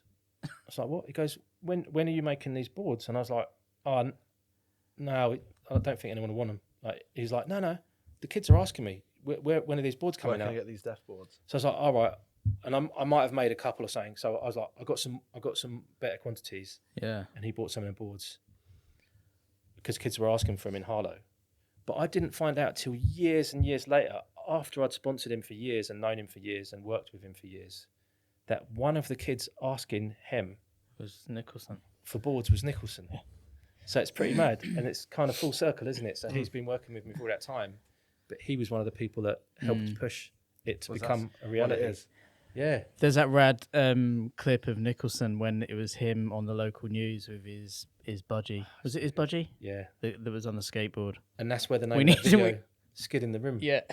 Riding the ramps and skid in the rim. We need to get that clip. It's Nicholson. Like, oh It's man. insane. I It's fucking love insane. Nicholson. I remember going to skate Wolf and Cross. They had that little youth centre indoor With a mini thing. ramp on the stage. Yeah, and Nicholson would always be there. And Spongy. Do you remember that guy? Spongy. Yeah. His dad owned what was it? The motor what's it called? Rip Speed. Oh, I do remember Jason that. Jason Rip? Rip. I do remember that. Though. Yeah. He had a blue Honda. That's Yeah, right. So he passed his test and had a real souped up Honda straight away. Yeah. Yeah, and Spongy. That was his Oh, name. I didn't know his nickname. Jason Rip, yeah. And he would always be there with Nicholson as well, Yeah. that crew. I remember that Fucking lad. that was years ago. We're talking like 30 years ago. Yeah. Fucking I remember that lad Jason from the Pioneer. I remember Yeah, going to because the he Pioneer. was really good and he entered a lot of the comps at the time. And yeah. But yeah, Nicholson's the best. Yeah. Kickflip Coffin Grind. I mean, Last time I seen him. And the So first coffin good. grind. The first coffin grind. Last time I seen him, and the way he nollied out of it at the end as well, like just a little icing on the cake. Like, I filmed him at the house a couple of years ago when I first moved to Sheffield, and I filmed him do a coffin grind, and somehow he like whipped out, and the board just went poof into the lens, but somehow it just perfectly manoeuvred around it, and it clipped the side, and on the footage you see his face like, yeah, 'Cause because he he knows knows how how much that shit costs. and he knows how much of a bummer it is when someone hits your lens. Nicholson's always been really good. Going back to what we were saying about the tapeless VX thing, he's always been a bit of a originator with like skate lenses, filming and techniques and stuff like that. He's always been really good at that stuff. Yeah, he's been a massive like part of. doctoring lenses and stuff like that. So out of all the videos that Def's made and all the filmers that you Oh, I know he wants this question so bad. that you've had, It's you. What is Whatever You you're are going to say. like out? Who is Obviously, the there's been best? Who's the obviously, sexiest? It's you. obviously you've had a lot of filmers involved with Def over the 25 years. Fucking 25 years. That's insane. Well done. Yeah. Like that is fucking an Thank you. I mean, I never doubted you for 1 second, but that is fucking amazing. Anyway, It's not been easy. no, I bet we'll come to that. But so out of all the filmers involved, who would you say is your favourite? Don't say Toby. I've already told you it's you. Right, there we go. Thank you. There's confirmation. So since we're talking about team riders, I've also wanted to follow along that road with. I've asked how you met Richie Jackson, Yeah. and how Melch came into it, Oh, so Melch. and Zarosh as well. Yeah, I want to Zarosh, know where yeah. Zarosh came from. Oh man, yeah, it's kind of sad. A sad story. Keep it light. Well, I can't if I'm going to tell you, but Because did he ever ride for Consolidated or anything like that? Zarosh? No. I always imagined that he. He's from San Diego, isn't he? he's from. No, he moved there to work, I think, in a wood shop and Right. be where the skate scene was and stuff. It's a sad story, but we were both friends with the great P-Stone, Oh, right. Preston. Met P-Stone. We were both friends with him. He would come to Harrow and he'd stay at our place when he was in Harrow. And I used to distribute his videos like Mixed Nuts and Yeah. Miscellaneous Debris. I always wonder where that came from because I saw that miscellaneous video and I looked at the people in it and it had like Dainton and some deaf riders and I was like, did they was it did they send him tapes and footage to contribute? But now I would presume it was when he was staying in England. That you knew him personally. So before he was full time for Thrasher, he would come and he'd stay in Bristol and he'd stay in Harrow, and I'd take him to all these like death approved spots. Fuck spots, was it just him travelling off his own back, just with a camera? Or I think so. Just travelling, having a few beers, filming skaters. How did you meet? Who met him first? How did you meet him, and how did that connection start? So that connection started because when Jason Lunn, he's a good vert skater if you don't know him. Yeah. So when Jason Lunn used to work for Shiner, he used to call me because I buy Jessup off Shiner. That's right, yeah. Jason used to call me, and he knew that I skated, and we'd talk to me, and we'd always talking about skating and stuff. And then somewhere along the line, I think it was him that was telling me about, there's this guy that makes these really sick videos, and it's everything. It's like all different, kind of what we're saying, what we're talking about. It's all different types of skateboarding. All encompassing. Mixed nuts. Yeah. So they are. There's this guy, he's really rad, he skates, he makes these amazing videos. He's called Preston. You should distribute his videos in England. I'm pretty sure that's how it started. I mean, we're talking about the 90s, so yeah. You know, that a lot has happened since then, but I'm pretty sure that Jason put me in contact with Preston because Preston wanted a distributor. He sent me the video. Back then, you'd get sent a master tape and send it to the video dupers. And we had one in Luton, and then I'd go and pick up the VHS tapes. Avoids importing all the tapes. Yeah. Yeah. So I really liked these videos, so I started distributing Preston's videos in England and got to know him because of that.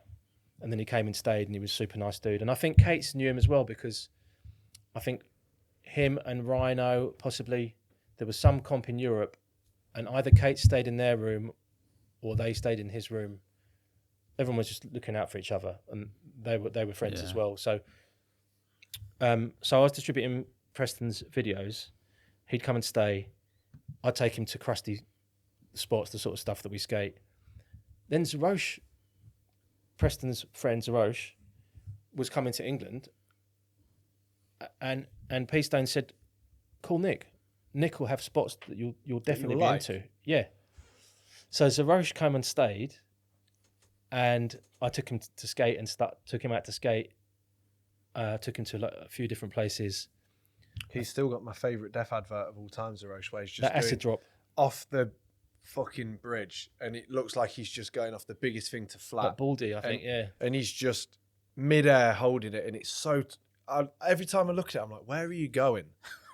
Yeah. Like... And that was before that kind of skating was popularised. Because now, it doesn't stop how rad it is, but you kind of get a little bit more used to seeing it because people jump off roofs quite frequently. Back then, it was like, that was... what was he doing?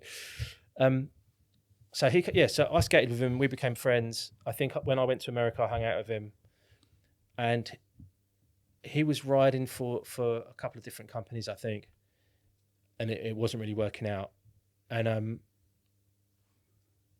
I can't remember exactly how it happened, but he ended up riding for Death, and it was because I was mates with him and I skated with him and stuff, which is the best way, isn't it? Yeah, definitely. And, just proves the best infinite theory of skateboarding. It's the best, and it's never ending. There's one other thing on that, what we're just going on about how amazing skating is as well, that thing, that brotherhood thing where you can go anywhere in the world. Yeah. Like Preston came over to Harrow and stayed at your place, and like you can go anywhere and you meet someone, and it's like... You can meet someone in another country that lives in another country, and they'll be like, come visit me sometime. Yeah. And then you're in Japan. You don't get that. It's funny you say Japan, because when I went to Japan, I went all over the place. It was insane. What a place. But one of the things I did was went to hang out with my old mate Stiley, who I'm sure you know. Yeah. So me and Stiley used to skate Harrow Skatepark in the 80s. Yeah. In the late 80s. 25 years later, I go to Japan. He lives there, and we hang out as if it was yesterday, 1987 again. Just amazing. Yeah. Is he still shooting photos? He is. He teaches English. Yeah. He's doing really good. Skating all the time. Rad. A nice dude, Stiley. Yeah, brilliant. He shot the photo. The only skater photo I had in the mag was Stiley. Brilliant. Gap to lip slide, Milton Keynes. I think I remember that. The guilty Black and white photo. No, the guilty by association with Condor. Nice. Condor was doing the front nose slide down a rail thing. Can't remember. Condor was good. Yeah. I mean, he might still be good. I haven't seen him skate, but he was good. Really. He's just bought a fucking expensive house in Saffron Walden. Well, I hope he got a fixed mortgage. Yeah. Saffron Walden as well. What a sick place to have a house. Yeah, I know, right? We're talking about Zarosh. Oh, Brotherhood. Brotherhood of skating. And how you met Zarosh and when he started skating for you. Yeah. So he came to the spots, Yeah, we skated together. We were friends. And that was that, And then he didn't have a board sponsor, and I can't remember exactly how it happened. I think a friend of his might have suggested he should ask me to ride for Death, or I might have asked him. I can't remember, but it was so natural that it was just one of them things, you know. And from that, his first pro board was the Dip Black with the bleeding heart. Yeah, with the Chris Bork graphic. Chris Bork is from Worcester, isn't he? Yeah, he used to run Spine. And I assume it was obviously his idea of the shape and the graphic and printing it. Absolutely. Yeah, and he's done that for how long now? I think we started making his boards in about 2006 or 2007. Because there was a rare popsicle shape one. Yeah, we made a few popsicles. There was a rare popsicle shape one. I had one of those. And then at some point, and the computer in the garden, buried in the garden with his name spray painted. Yeah, had that for a long time. Next to my Josh Casper board of him doing a Benny Hanna over the women covered in blood. All the greats. What a random Big Brother cover. Yeah, I just find it amazing. Is there any other skateboarder out there that's had the name on a board where they've literally made it? You know, the shape, printing it, sending it over to yourself. I think that's sick that he does all the That's screen what I mean. printing. That's the best thing about it. In his garage or whatever. Yeah. That's so good. Yeah, it's amazing. Yeah. And every single one is slightly different, isn't it? It's all screen printed. Yeah. All screen There's printed. always little different bits in it, and that's what makes it even better. People sometimes say, the printing is like a bit dodgy. Yeah, it goes one side. It's like, no, that's but that's what he's done. That's what it's supposed to be like. Yeah, so it's like a one-off. They're all like that, sir. Just I don't know whether you want to talk about it, but talking to the House of Doom and that, Jackie the Stalker, fucking hell, she was funny, wasn't she, back in the day? Yeah. And she's doing all right now. She just had a baby, I think, and got married. Yeah, congrats. Yeah, I like Jackie. Yeah, she was rad. It's so funny, the whole story, because she was at uni in Sheffield. I think, was it Sheffield? I'm sure she was from Harrow. She was from Harrow, but she went to uni in Sheffield. And she'd hang out with the skaters in Sheffield. And there was post-it notes on their bathroom of all pro skaters' phone numbers. They were proper into pro skaters and stuff. And I remember going to their house in Sheffield, and Snoopy got really drunk, and he was throwing garden furniture over from the front garden over the house to the back garden.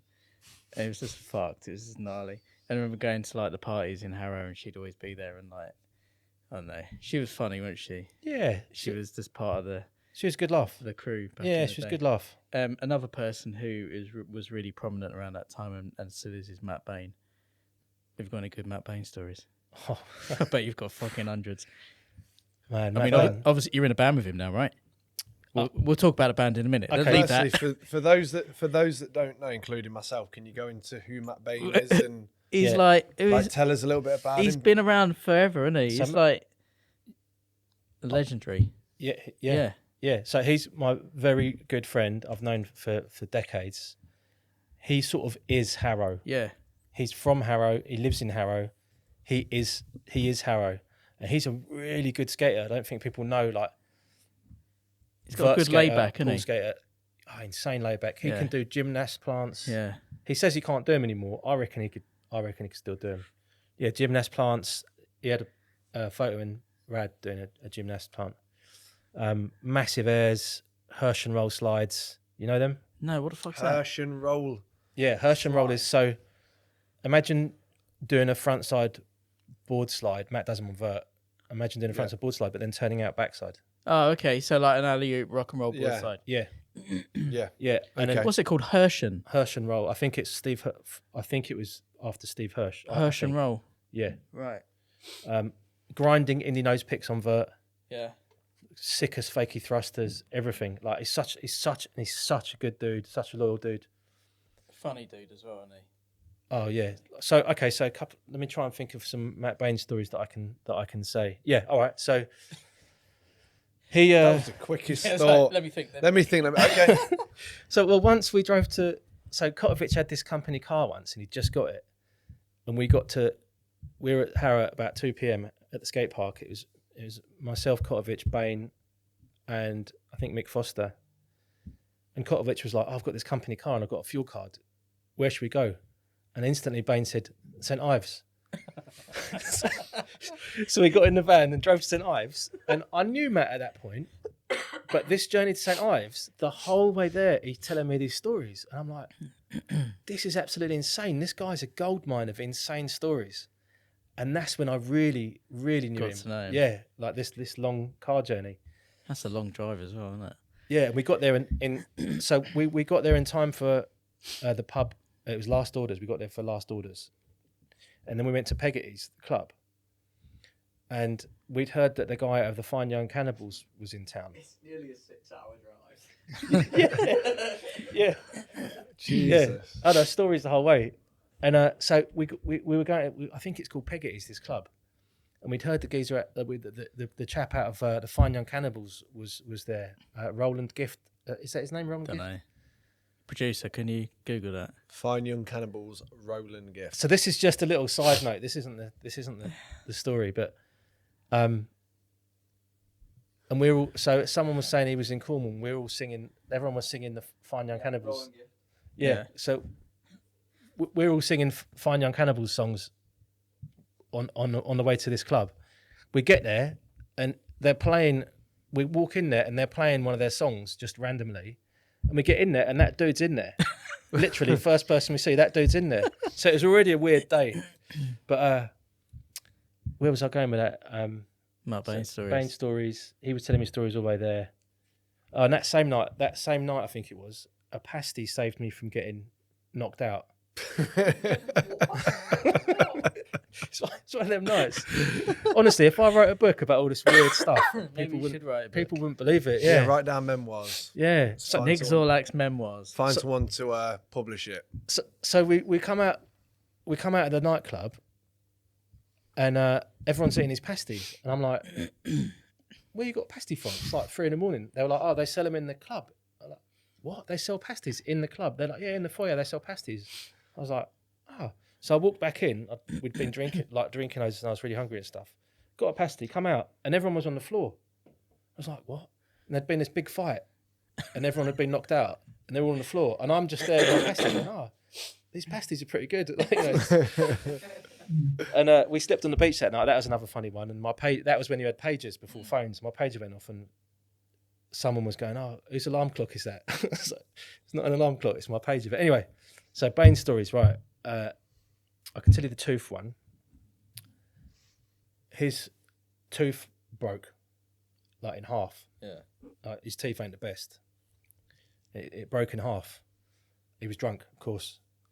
And he's like, "Oh, if I go to the dentist, they'll just put super glue on it and glue it back together." He goes, "I'll do it.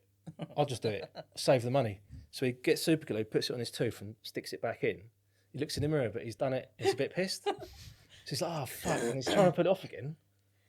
Pulling. And he pulls it off and he looks at it and he's pulled the whole thing out. Like the root and everything. He's pulled the whole lot out.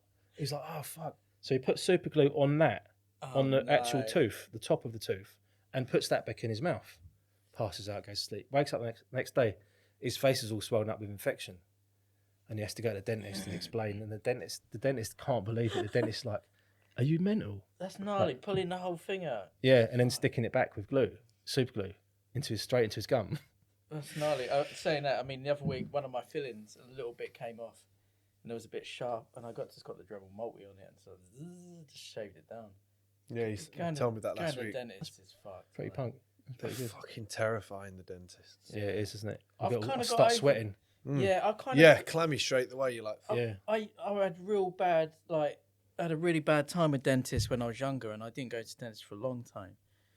But I don't know, kind of got over the needles and stuff now. I don't know, I just sort of Zone out. yeah. And I'm like, it hurts, But I'm just like, all right, it's not going to be long. For me, it's the thought of like the after when I went in and they said, "Oh, we'll take these 2 fillings out because you've had them in for 15 years," and they were the classic black fillings, you know, the ones that are quite corrosive to the tooth, and we'll take them out and put new white fillings in, so you can't tell you got all these fillings.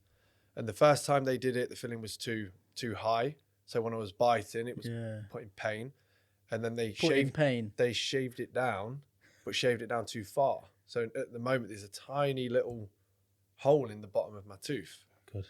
And I get the Dremel multi. And I don't want to keep going back and just having them. That's like Dove Dental, isn't it? You go in and they're like, it's fine, we've x-rayed it. And I'm like, is Dove? Yeah. Yeah. So they're supposed to be really good for nervous patients and good level of dentistry. But I mean, they fucked up a load of mine. I mean, I've only got 2 fillings. I'm quite proud of that. But anyway, there's. I didn't get them till I was 40. That's really good. Yeah, that's really good. Really proud of that. Well, please, if you're watching this, make sure you get your fillings checked out. One of the things I do want to talk about is the amount of different artists that you've used over the years, like Chris Bork, Russ Moreland, Leanne Plant, Blinky. Like, it's fucking rad. There's so many artists, isn't it? Like, you have used Blinky, right? It was his art on his board. Was that someone else? He did that in conjunction with his friend Jake Kent. Okay. Yeah. So Jake Kent did that one. And J-Bone did a lot of the graphics in the beginning, didn't he? Laid them out and did all that stuff. Oh, he's done so much. Who did the Kate's graphic? Was that just yourself? That was just lettering, wasn't it? Kate's. I think J-Bone did it. It was either J-Bone or Don Bryder. I think it was J-Bone. That needs a reissue. Would you say that Kate's is the biggest? I mean, I would. In what area? His name has popped up on multiple. I've changed him in my phone now to just D.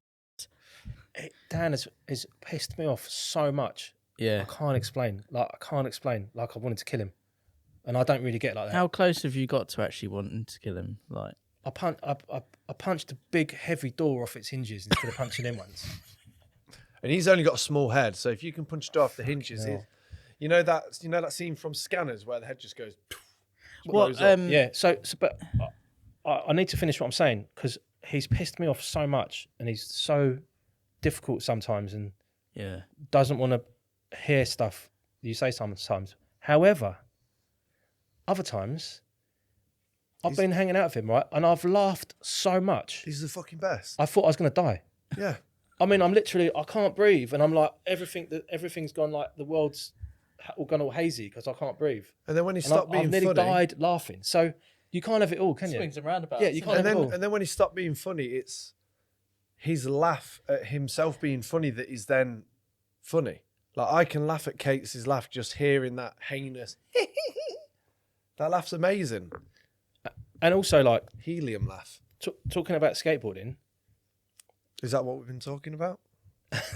Well, here and there. And while skateboarding is the best. But he's one of them people where, so skateboarding to me is like, it's what else is there? It's like, it's everything. Yeah. And Dan has always been the same. And I know when I think about Dan, skateboarding that's it. That's everything. It's number one. It's what he does. It's what makes him tick. He's a skateboarder, isn't he? Yeah. And as skateboarders, we have that bond, you know, and Dan is gnarly. Like, he's so into skateboarding. And that's really cool that how into it he is. It's a shame he's such a massive bleep. I do love him. I look at it like without darkness, there'd be no light. Someone can't make you laugh that much. Someone can't make you laugh that much without you know how some comedians are like, some really good comedians are like manic depressives, and they'll make everyone laugh all weekend, and they'll go home and just lock themselves in the room and be horrible to everyone for a week. You can't have it all. You can't have it all. Sorry, no, we were talking about artists, weren't we? Oh yeah. So some amazing artists. Yeah, I mean, the graphics, you know, there's been some, I mean, they're all pretty sick, but there's been some real sick ones over the years. And I mean, obviously the OG logo Skullboard is just staple, isn't it? But like the Leanne Plant graphics of more recent times, they're sick. I look at so Leanne good. Plant's graphics and other people's graphics, and I look at them and I'm like,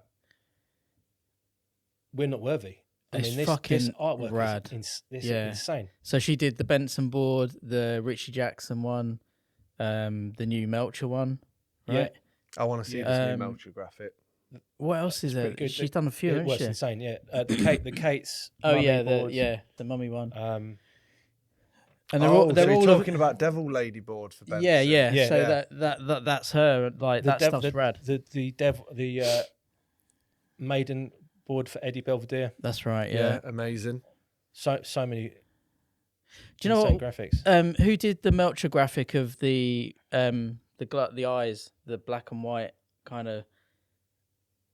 Was it Clockwork Orange inspired kind of? That was the Callow brothers. No, that was. But there was a Melcher graphic. Foz. Was it?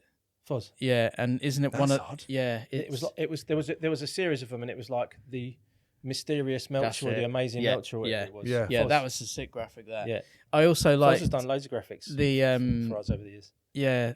It's insane because Foz can do graphics that you wouldn't think were Foz. Because he's fucking rad at what he does. He's because an amazing you're artist, so isn't used he? to that certain art style that he has that when he does another graphic, it's just like it's rad on 9 Club when he's talking about working with you and like how long you've been working together and that relationship with Heroin and the skateboard brand. It's been great. Yeah, like we became friends after he skated Harrow Skatepark one day in the probably early 90s. Yeah, he moved to London and skated Harrow and we became good friends since then. Yeah. And then when he started Heroin, he asked me to distribute it. Of course I did. No brainer. He's like, yep, sure. Yeah, it's been amazing. Yeah, he's a great dude. Yeah, and that's it's rad that he managed to maintain that link without it going to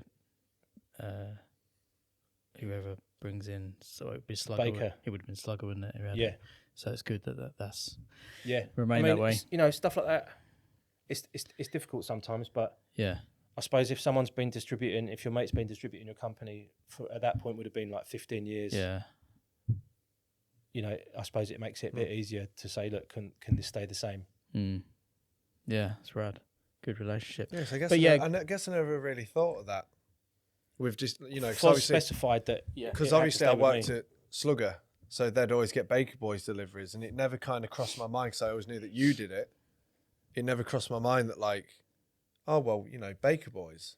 But that also just shows another side of why skateboarding is so good, is loyalty towards... Yeah, absolutely. And if it was the other way around... Towards people. If it's the other way around and their mate, they distributed something that their mate did, I wouldn't want to... You wouldn't step on the toes? No, you wouldn't poach it from them? No, because there's so much stuff to do. There's so much other stuff that... Exactly. So, yeah, go Hold on. Whilst we're on graphics... So, Foz has always had my back, and I've always had his back. So Foz has done graphics, Leanne Plant. Whilst we're on graphics, though, and it kind of... There's another person that's done Death Skateboards graphics. Me. I've done fake Death Skateboards graphics. Right. And I know that we were talking about is Kate's... Oh, so... I hope you don't think I'm... Because, obviously... It's kind of like a Leicester tradition. There's going to be a lot of bleeping out in this. We'd always give one of our mates like a fake pro board. And for me, that just always happened to be Mike, who obviously skates for Def. But not only did I give him a fake pro board, it was always a fake Def pro board, which some people could just be like, the fuck are you doing? Because it would say like Mike and it'd have a Def sticker on it and I'd shrink wrap it and everything. People thought it was a real board. And put a barcode on it. And we don't even use barcodes. Yeah, I was going to say, the boards don't come with barcodes anyway. No, but I put a barcode on it when I made it at Roller Snake, so it looked like we'd stocked it in the shop and uploaded it to Facebook. And you got a load of messages saying, congratulations on going pro. And he put an update saying, I'm not, this is not a real pro board. Fuck Forde, and like tagged me in it. And he was angry about it. But it was always like a tradition to like, Matt Clark had a fake pro Baker board. I love Mike so much. Like Mike's fucking rad. I used to hate him. Really? We didn't, it was just like teenager. Like he was like with skating with like the casino guys and I was like working in Ledge, and when skate shops had a bit of rivalry, some still do.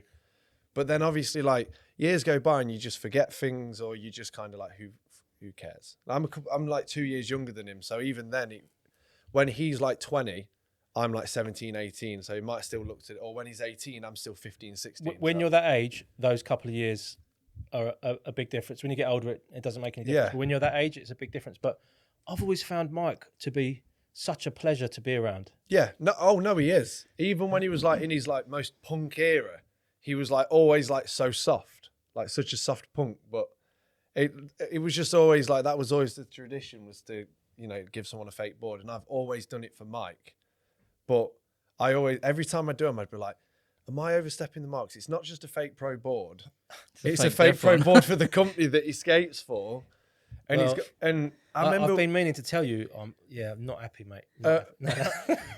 I remember the first one I did. Could you keep that going a bit longer? Just I remember the first one Didn't I have the did. heart to. It was all black. It had Mike Simon's stencil name on the bottom, and it had a tiny little deaf school. So I only had the, you know, the strip of school stickers that you do in like a 6.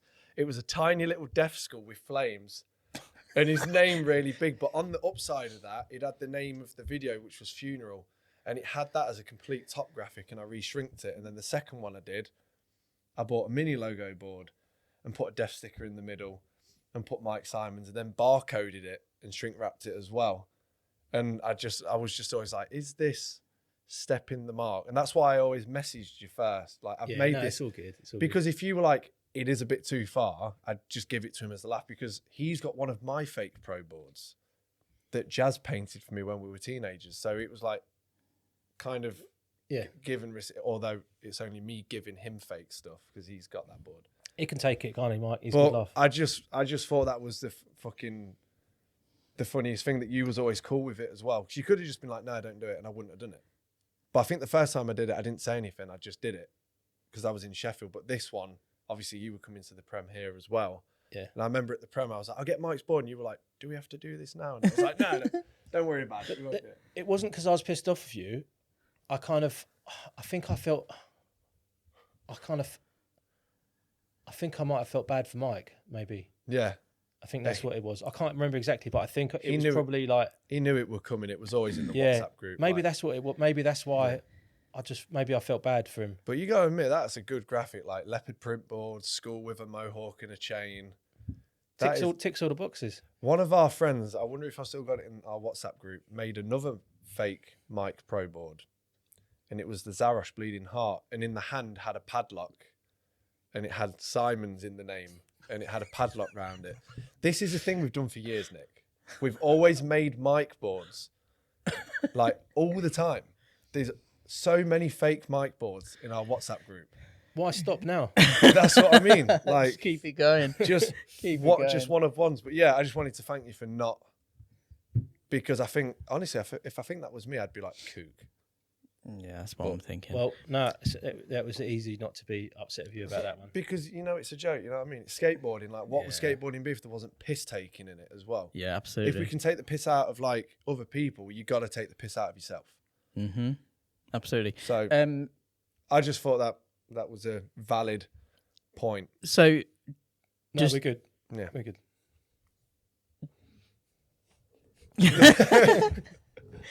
We're going to need the wide angle on that one. Just to round off talking about the graphics and stuff, like, you're always looking for new artists, I guess, to get involved with graphics and things like that. So I'm really good at drawing dicks really quickly. He is. He draws them so Can we do like some kind of... There's probably a dick here. Board graphic with a dick on it? It could say Toby and the T could be an inverted cock. Well, Nick actually promised me a filmer's wheel over And 10 me. years ago. And I just go around promising everyone filmers wheels. That's what I do. Hey, I've actually I've actually got one very serious submission for artwork, and I know Mike. Here we go. I know that Mike would love it as well, so I'm just putting that in there. Go on in. You know Nick Blinko, Rudimentary Peni. Fucking love Rudimentary. He's from down the road. That's what I mean. Yeah, His artwork on a board, even if it, you know, the Deaf Church. I've thought about it so much. Like, could you get in contact with him? Like, how do you get in contact with him? He's still about? They've done a new album. I was just gonna go and like knock on his door, hang about in the area he lives in. Till you see him in like till I see him, maybe try and do that. And just I don't know. I'd love to do that. That would be unreal. Do you know Adamant lives in Royston? You know, near Cambridge. He's got a house. I know the street and everything. I know. Hey, that's amazing. But fuck Adamant. I didn't know it. My mum told me because she lives in Royston. Supported him. My mate Brandy supported him. Oh, Brandy Road. It was Yeah, sick, big up yeah. Brandy. Yeah. How's he doing? I haven't seen him for a Great. while. Yeah, he's doing great. Yeah. Yeah, he lives in Royston. Anyway, sorry, what were you saying? Yeah, Just rudimentary P-Night artwork. Yeah, really, That would really be sick. like a groundbreaking. I piece thought of about art. it so much. Yeah, Yeah. I'll try and figure out how to do it.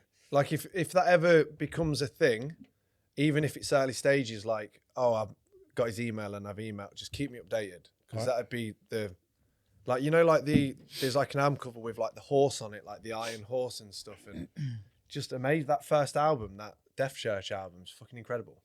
That's such a good album. So I'll send you my Dick board drawings. graphic.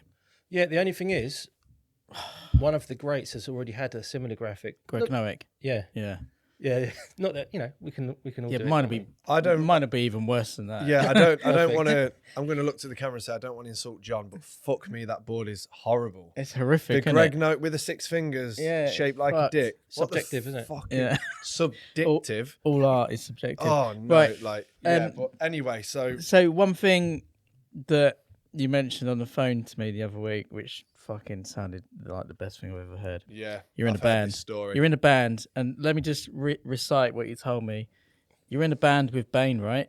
Matthew Bain, And who else? aka Bain Peters. Who else is in the band? Who else in the band? Right. You're on vocals, right? Lead vocals. If you can call it Yeah, vocals. we can. That's the best Yeah. way to But- sugarcoat So it. you know, there's 2 James Fullers at least in skateboarding. I didn't know So that. there's the James Fuller from Norwich, Right. and there's the Hertfordshire James Fuller. So he's in it as well. And you've had one practice session in a van Yeah, in Hemel Hempstead Tesco car park. Watford. Watford. Yeah, Almost had it. How did you power that? I Like don't think I told you generators? which Tesco's it was. Maybe I'm just assumed. Yeah, acoustic. So, but there is Nice. someone in the band who's actually a proper musician who makes a living out of. You? Have you Music. got a secret music? No, career? Who no. is it? So, and it was his idea to do this. Right. So, one of my favourite bands is a band called Snuff. Yeah. So Duncan out of Snuff, and he's also in the Toy Dolls. You know, Nelly the Elephant. Yeah, yeah. So he's actually a professional musician. He's in your band. He's mad enough that not only is he's in this band, He wants to do practices in the back of a van. It was his idea. It was his idea for us to do this, and we're called Vermin Control.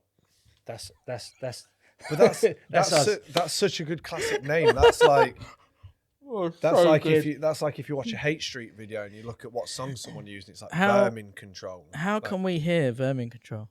Well, So, he's gonna play it's- live for us it's right now. proper blue collar, right? So we've only practiced in the back of my smashed up old van The one in the you came, Tesco's car park. the one you No, it was a Another different one? one that I Right. had to sell, unfortunately. Oh. So because that was an 8-seater, right. so we've not been able to practice again. But the idea is I want to record in the van. Yep. And Sounds just sick. keep it all like blue stripe, Lo-fi. blue collar.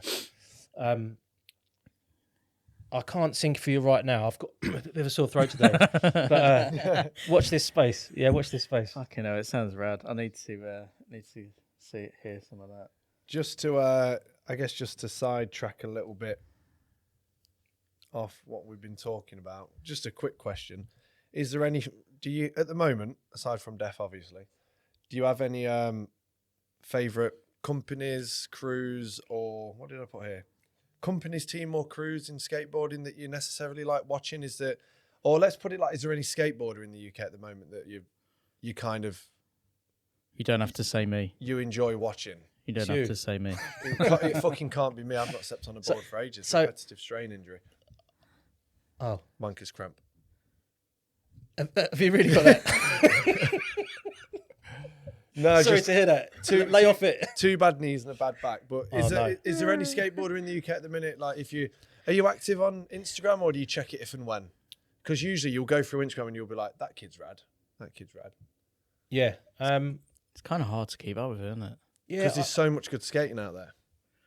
Instagram's insane, and I think it really keeps skateboarding going because what people need is fresh stuff to get stoked on, and Instagram Every provides that. fucking hour. It's When- something new. Every time you refresh, every 2 minutes, there's like a new unreal.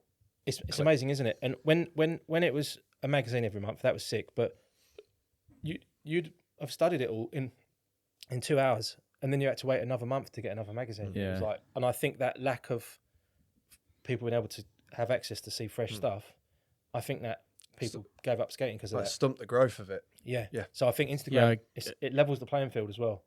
So even if you're not in favour with whoever the photographer is, or if you're not in favour with a magazine, if you film something rad and put it out there, there's a good chance tens of thousands of people can see it.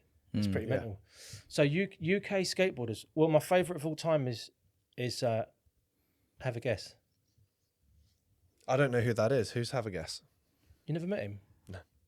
From Swansea. I don't know. Is he friends with Matt Bain. He's the best person. Right. Best skater. Ronnie Callow.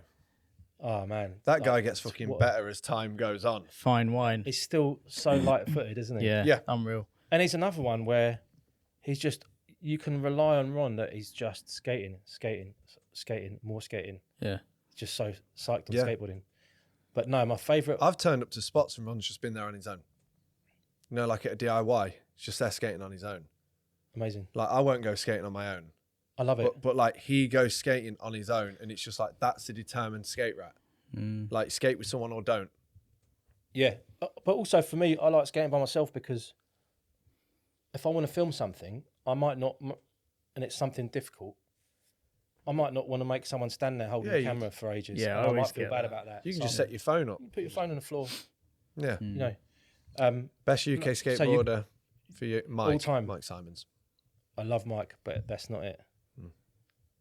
Ben Condell. Ben's It's not great. fucking Kate's, is it? Is it someone that rides for death or has rode for death or completely? Are they UK? Yeah, you ask me UK. Dave Allen. North? No, didn't Dave's ride for death. Best. North, south, east, west. Who's the best? Should we play the pro skater game? Who's your favourite? Yeah. Oh man, that's so good. I love that. Who's your questions. favourite UK skateboarder of all time? Fuck. It's got to be like Penny or Who's yours? Rowley. He knows who mine is. I go on about it all the time. Avi. Chris Averton. Yeah. Avi. He's the best. Straight Yeah, up. It's he's fucking sick. get him a guest board on Death or something, man. That dude. Yeah, he's so rad. Oh, yeah. But mine's Penny as well. Yeah. That's my favourite UK. Yeah. And worldwide, do you know? I always talk about it. All time. US. Yeah. US rider Vert skater. from the 80s. Oh, I'm playing the game. See. Yeah, come on. Vert All right. skater. All rounder. Yeah. Pro board. Yeah. Now still has one. Yeah. Rides for a big, long-running American company. Yeah. Does he ride for You ride for Flip. something out of NHS? No. Pal. Damn. No. My My favourite skateboarder of all time. Yeah. When I saw him skate Harrow, I thought I knew what skateboarding was. Ginger Steve. Fraser. When I Mike saw Fraser. him, when I saw him skate Harrow, then I was like, Wade Spare. that's what skateboarding is. Tony T. All brilliant. Not them. Ginger Steve. No. but Herrick. so sick. It's not Herrick. Who is it? If Come on. you've stayed this So long some- on the show, we apologise. Okay. No, We're gonna be here for a let's while. keep this going. I want to try and guess it. I'll give you some clues, right? I'll tell American- you what happened to me. So Right. I rolled up to Harrow Skatepark, right? I've bunked off work or whatever I'm supposed to be doing. About 1990, 91. I was about to say, who's your boss? Yourself? I guess I'm going to have to tell myself off for Back- bunking work. Cardiel. But yeah. There you go. Fuck I yeah. worked it out. So back Yeah. then, I wasn't running Power, so I wasn't my own boss. No. So I rolled up at Harrow. Did Power come first? Yeah, 96. Amazing. That's something that I actually did not. And that was because of Consolidated wasn't available in the UK, and they used to put it on the bottom of their Thrasher adverts. Yeah. So I faxed them. Back then it was faxes. No, I called them, spoke to them, and they were like, "Oh yeah, we'll think about it." Because I was like, "I've never done this before. I'm basically a kid with a skateboard. I want to do this distribution company." I was injured. I hurt my back at my previous job. I was coming back from injury. I loved Consolidated. Loved the adverts. Loved their take on stuff. And it kept saying not available in the UK. So I was like, "Oh, I should hit him up." So I called him, spoke to him. They weren't really sure. Yeah. And then I sent him a fax, and I hand wrote the fax. I was like, this was a few weeks had gone by. And I was like, what's going on? Should I pursue this? There's other companies that need a distributor. I haven't got much money. I really want to distribute you. What's happening? And they faxed back. Consolidated headed fax paper. Yeah, we're down. Right. And that was just such an amazing moment. Right. Euphoric And that's what I started. experience. Yeah, From it was- skateboarding. I remember again. driving along afterwards. I think I was going into And London. you're not even skateboarding, but it's just skateboarding. And I was like, oh my God, I can distribute Consolidated. It's like one of my favourite companies, or my favourite company at the time. So stoked. Alan Peterson and Karma. They were my two faves. But so what's the timeline there? Like Consolidated, then Heroin came along, and then Death. So Consolidated first, isn't started in 96. Power started in 96, and I distributed Consolidated. I took on some other brands, Black Label, Adrenaline, 151. 151. A few others, they came and went, apart from Consolidated, which I distributed till they The very closed their end. doors, unfortunately. So I started Death in 98, and Heroin was soon after. Yeah. Amazing. Yeah. And that was cool because some of the American companies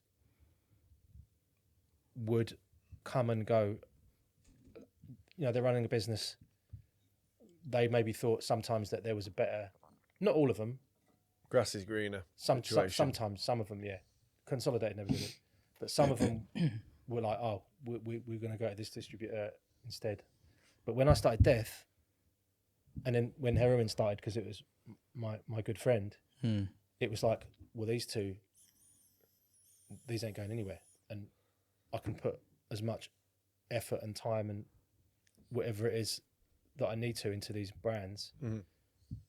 And not someone else isn't going to come along and steal it off me. Yeah. Because that's gnarly in distribution. And that happened a lot back then. Yeah. That happened a lot.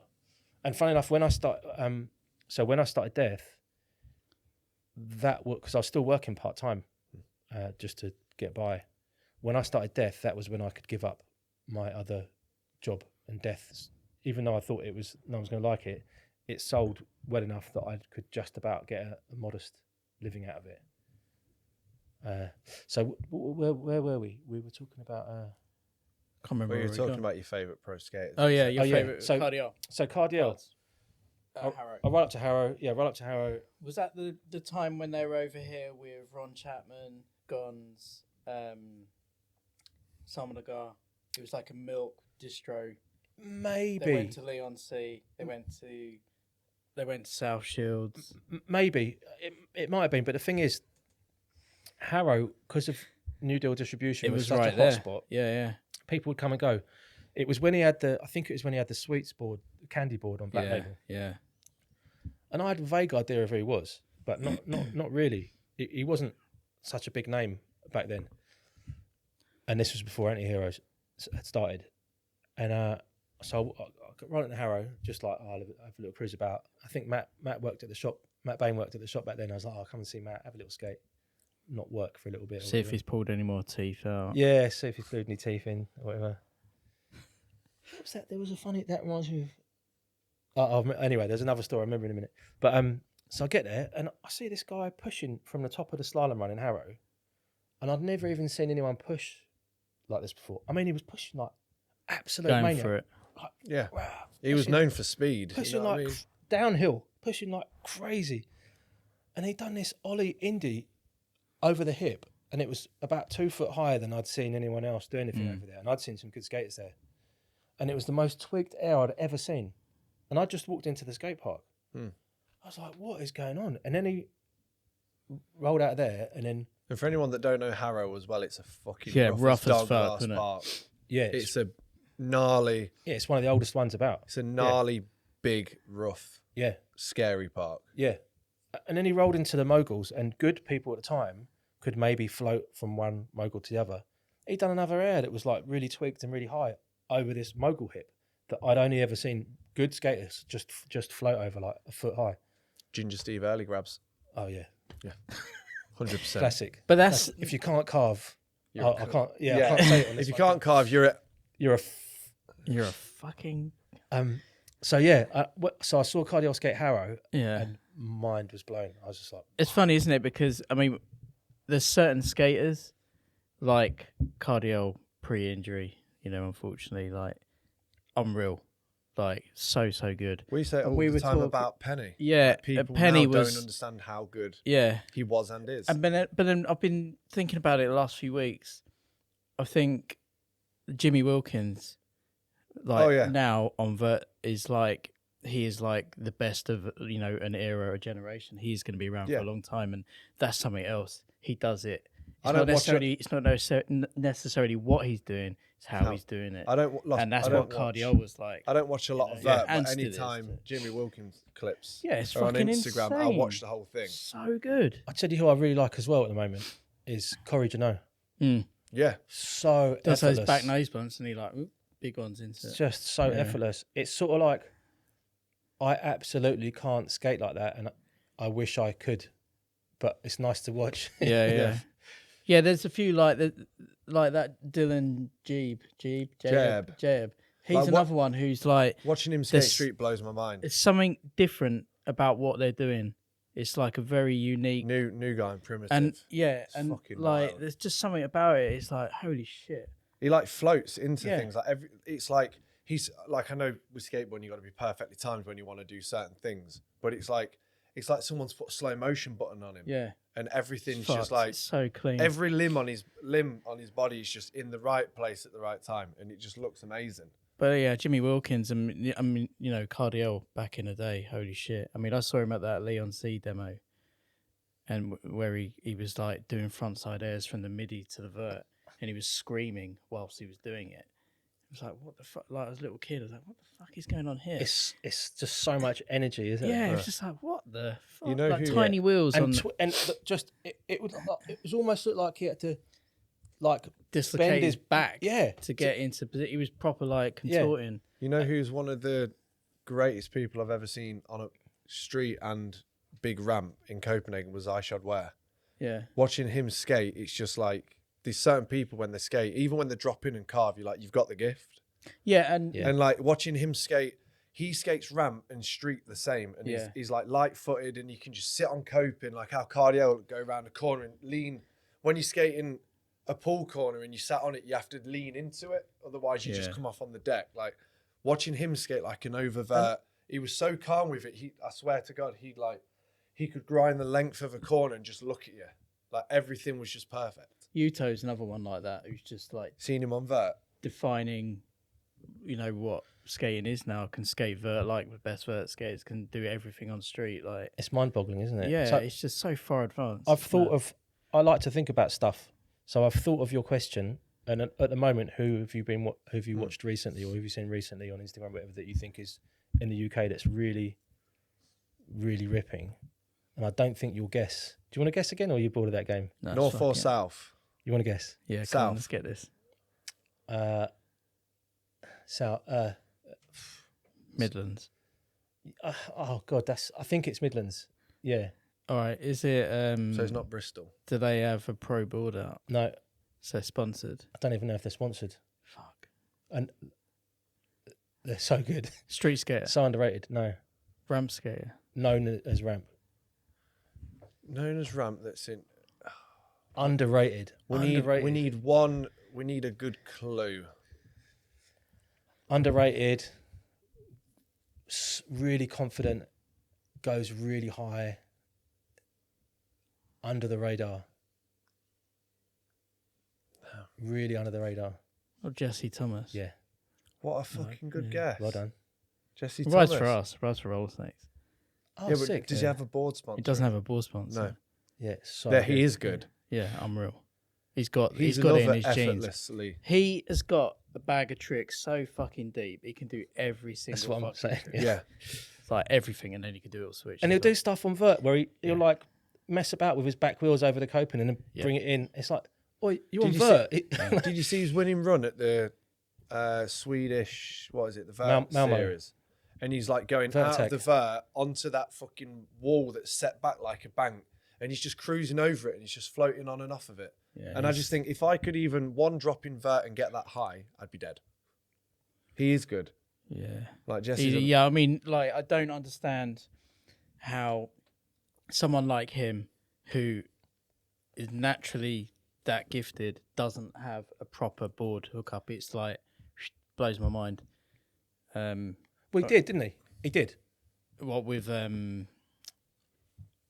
what was it called? It was Moonshine. Yeah, Moonshine. Moonshine. Yeah, Moonshine so that's a while Chris, ago. his stepdad's thing. Yeah, maybe I should speak to him. Yeah, I think that's probably a good shout because I mean, And whilst we've coincidentally gone back onto the subject of Death Skateboards, you might think this is a joke or not, but I've actually heard it a lot. I've actually heard people asking why you never had any board yourself with your name on it. Because my reasoning for that is I know Foz did it, and he said it was a super popular board because when you know the face behind the company and they're so relatable and they're likable, which you are, and it's an independent company, which everyone's loved for 25 years, people would buy a board with your name on it. But now I understand the reason why you wouldn't. I don't. So when I go skating, Yeah. it doesn't come easy to me. Yeah. So how I was talking about how those people skate, they're my favourite skaters. I'm the opposite. I'll get to a skate park, I'll skate for 45 minutes and I can barely even do anything at all. Mm-hmm. And then when I do get warmed up, I'm tired pretty soon. Yeah, I know that feeling. So what I'm saying is I can't go to the skate park and rip. So I feel like if I had a pro board out, I just feel like I'm not good enough. You'd want it to uphold some sort of image. Yeah, and then some people might get a board because they're like, there's other reasons why people get a pro board. So Forde had one just because he's really handsome. I've had 3. Yeah, Fuck, he's had three different. One for being handsome, one for having the best hair, one for having the most tattoos. I wouldn't say best hair because it's slowly falling. Handsome, I can kind of agree with. Yeah, definitely. And tattoos, but no, I think the last one I had was just because the funeral video came out and I'd already started on the. So the reasoning behind that was it. I think you should have more pro boards. Was it something like, I don't really think there's a name there, but we say this all the time. Like, I don't necessarily think there's a reason for a name to be on a board, but for somebody else there is. So people tick boxes. So sometimes people get a board because they're an artist and they get an artist pro board, and there's all different reasons. But I'm sort of below average at everything, so I just don't think I tick the boxes to have a pro board out, and I don't really feel comfortable with it. For me, and I know for some people they'd love to see it because they'd just love to have that in their possession. That's very kind of you to say. Like if a Zorlac board came in with his name on it, we'd put it on the wall. You'd buy one and you'd keep it because it's like, for what you've done for skating and you've helped us all out. Like, there's very few people in skating. Like, I feel like if I text you tomorrow, like I've all of a sudden got no boards, can I have a board? There'd be one in a couple of days, and you just be like, don't worry about it. There's stuff that people do for others in skateboarding that warrant them having a board with a name on it, because I'd have it on my wall. Oh, well, I had no idea that you felt like that, and that's very kind of you to say. I think a lot of people probably do. I'm a little bit also like, if it wasn't you guys doing this would be something I probably wouldn't volunteer to do. I kind of like being a little bit, not really particularly in the limelight myself. Yeah, that's understandable. And so that's probably part of it as well. Yeah. But I just think I just feel like other people may not feel like this, but I feel like if I've got a pro board, I should be able to get to a skate park and tear it apart. And hold the image. Do every go the ghost. The ghost. What was it? The coaxial. Intermediate axis flip. You should be able to do that on any given situation. To be fair, the guys here who can do the ghost. What is it? The ghost. What is it? Intermediate flop. Intermediate axis flip. We need to just keep every time he said that trick. Put it on the screen. Oh, and there's another one similar. Like Fraser can do that in big lettering. Intermediate ghost flip. And there's another one, the monster bash. Yeah, I seen Richie made that name up because it's a monster flip. It's a ghost nose bash monster flip. So the monster bash. So is that Richie made that name. What's the monster flip? Where the board flips completely 360. It kind of goes against physics because it doesn't twist. It just goes long ways like that. How'd you do that? You should do like. I know the one you mean. Yeah, just straight up bong. Well, I've never done one just a monster flip out of an ollie. I've only done the ghost ride ones. Are we talking about like a full back flip motion? Yeah, I know the one you mean. But every go, when I can do that every go, then you get a pro board. Yeah. You know what that screams to me? Right. I'm gonna have to make a Zorlac fake pro. All right. What about if for me, just for me, you had a guest board on Baghead Crew? That could work. I guess Zorlac. That'd be sick. That would you be should get that going. That would be amazing. Right, let me give that some thought. Because that'd be you and Matt Tomasello having guest boards. Tomasello skates fancy lad who cuts all his boards up and they flip round on their own. And he's got a similar name to me as well. Yeah. Match made in heaven. yeah, it can come as a set for no reason. Two completely opposite. Maybe you could ship his board with the braces on so it flips around. Well, the idea would be because Tomasello, like I said, he puts hinges on his board so they're like self-release and flip themselves and stuff. Yeah, I've because seen some that, yeah. people are so good at skating they get bored of being so good, so they want to challenge themselves. I'd want it to come with, in the shrink wrap, like a fake handwritten note, so it'd obviously be photocopied, and a little comedy like door hinge set with like how to build your own, because he calls them Send the board like pieces and it comes with a template you put on and cut it. because he calls them what's it, not modification but manipulation boards, because he says they're manipulating the standard act of gravity that you're used to when you're trying to do a skate trick. One of his boards is in a museum in Ripley. Yeah, Ripley's Believe It or Not museum. Yeah, in Derbyshire. One's for sale for Wicked. $5,000 or 15 grand, and I've got one in my house because he gave it me as a parting gift. But I just thought that'd be a good touch, like a funny little a little door hinge with a note, like how to do step 1, cut up your board. Maybe when Zorlac says yes to the guest board on Baghead Crew, You can have a guest pro no, wheel. you could get the Vermin Control first release CD with the board. Like when you've got the record on the front of the skateboard, mate. Yeah. The full Maybe that record. could just be the cover, is them in the back of the van playing like acoustic, and it can be long That'd be ways. sick. Like, yeah. So, But anyway, this is a good meeting. Yeah, Yeah. This is a productive meeting. I'm glad you referred to it as a meeting because that's exactly what I'd like to. But in my Really think. opinion, your name on a board, That'd be sick. I think Yeah. you've Needs warranted happening, it. Like, Oh, I'm very touched that you think that. you don't have to do it just because the two best people in skateboarding are telling you to do it. But It's quite a lot of pressure, though. I hope you lose sleep over it and you think about it. And So Death Skateboards is 25 years old, which Yes. is fucking fantastic. Yeah, right up, definitely. ain't many motherfuckers in the industry doing that. What, like, over the years, like, and with Power as well, we've obviously, been some issues there with, like, Oh, man. business and things like that. What's been the biggest struggles? Well, I what don't know about if the you can talk- COVID? Well, but that kind of, I guess COVID, like, accelerated it, didn't it? I mean, it did for a lot of people, didn't it? No, Like, because No, because you you had a couldn't get the shipment on the stuff. sea. oh, well, obviously, Yeah. there's different That's a sides good to it. story. So right from the start, there was problems.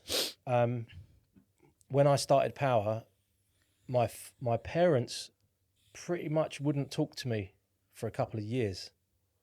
What, because you started your own thing? Yeah, Why are they against that? Because you didn't have your name on a board? because they thought. I think they just thought I wasn't gonna. I think they thought it was just an excuse not to get a job, Right. which Which that's what a lot of skateboarders go into the skateboarding industry for. there may be a shred of truth in that, but I think they thought I wasn't going to do anything. But then when they saw that I actually started like getting quite a lot of stuff and selling quite a lot of stuff, Yeah. maybe it was that, or maybe it was the fact that they kind of realised he's not going to stop. We better speak to him. He's our son. We better speak to him. Yeah. So for a couple of years, it kind of broke the family up. So that was right. at the No way, I beginning. didn't know that. Yeah, and then I had, I'm not going to say who, but there was someone else in the industry who didn't take kindly to me starting a company, and they said stuff to stores that I was doing with the business that wasn't true. So they were lying and saying. Can you tell us and we'll edit it out? They were telling people that I was going around in my car to skate parks trying to sell stuff and selling stuff directly, going to skate parks and selling. You remember when I had that? The advert where you're in the trunk of the car? Yeah, they were telling stores, oh, that's really what he does and all this stuff. And it's like, absolutely wasn't. That couldn't be further from the truth. I had no interest in going around. I try and avoid doing that. Yeah. And then Mike Simons opened up a skateboard shop called Jag Boot where he went around skate parks selling stuff out the boot of his car. Did he? Yeah. No way. So where were we? So we were talking about like, so when running a business for that long. Yeah. So when I the ups and downs of it, obviously, skating's like this, isn't it? So when I started, first of all, caused a problem because my family wouldn't speak to me. That resolved itself. Then I had other people in the industry saying stuff to try and stop me. And that's happened to other companies as well, actually. That's happened quite a lot. Anyway, and that kind of like, that sort of eventually went away. And then just the amounts of money you're dealing with and the really fine, slim profit margins you're dealing with distribution. Yeah. You've got to find tens and tens of thousands of pounds, and everything's got to go right for you to just come out with a little bit of money. Yeah. Here's another thing that's funny about it. If I was to describe my job to someone, right? So I've got and this isn't even all of it, this is just part of it. So I've got to get the manufacture correct in terms of every bit of the manufacture and the screen printing and the graphic. I've got to get the marketing right. I've got to get the team right. I've got to get the video stuff right. I've got to get so many other things you've got to do right. You've got to get the pricing correct. You've got to get it into stores. You've got to get you've got to get people to buy the stuff. Even when you've done all that, people might not want to pay for it. Yeah. So you've got to get everything right. You've got to do everything right. And even then, some people might not buy it for reasons best known to themselves, and that's all right. That's up to them. And then people that do buy it, they might not want to pay for it. So if you were to sit down and describe this job to someone, they'd be like, "Fuck that! You're off your head, mate." Yeah. Like, it's really hard. And if doing you get as much as you have to do for what you make out of it, and giving away, supporting that many riders with products as well, like, and that shit costs money. And almost every day, and sometimes more than once a day, I get people asking for stuff that's nothing to do with me. Yeah. Which is, that's how it works. But yeah, it's really difficult. And if you gave me a bit of paper and a pen, I could go through the alphabet a number of times and write down for every letter of the alphabet a company that's come and gone, a skateboard company that's come and gone. And that shows you. You got a pen and paper. That shows you. That shows you how we could be all night. Yeah. We're gonna make him do it. That shows you how difficult it is in this business. So I'm not complaining. I'm just saying it's hard. It's difficult. Yeah, it's difficult. It is. It's difficult. But there's so many cool things about it that it keeps you in it. Yeah. Yeah. But, so COVID was gnarly. So there was so much demand because people weren't going to the pub and they weren't spending their money at the pub. Everyone wanted to skate. Everyone wanted to buy boards, but the factories were shut, so you couldn't get anything. And then when the factories opened again, I think one of the veneer companies went out of business. There was a lack of glue. All this other stuff happened. Everyone ordered 10 times because they were getting demanded. So everyone was demanding so much stuff. Everyone ordered 10 times as much. I ordered loads of stuff because people were like going pretty mad at me saying, we need more stuff. I was like, all right. I didn't know this was going to happen. And the factories were shut. So I ordered loads. And then what happened was everything got stuck on the ocean. Yeah, I remember you telling me. So I'd have 10 grand there, 10 grand there, 10 grand there, paid for all this stuff. It's on the ocean. And then another lot was ready. So then another 10 grand here, 20 grand there. And then another lot would be ready. And I hadn't even got the first lot because it was all stuck. Some of it took 7 months to get here. Yeah. So I had to find all these tens and tens of thousands of pounds for stuff that was sat on the water. And then when it got here, everyone else's stuff had arrived as well.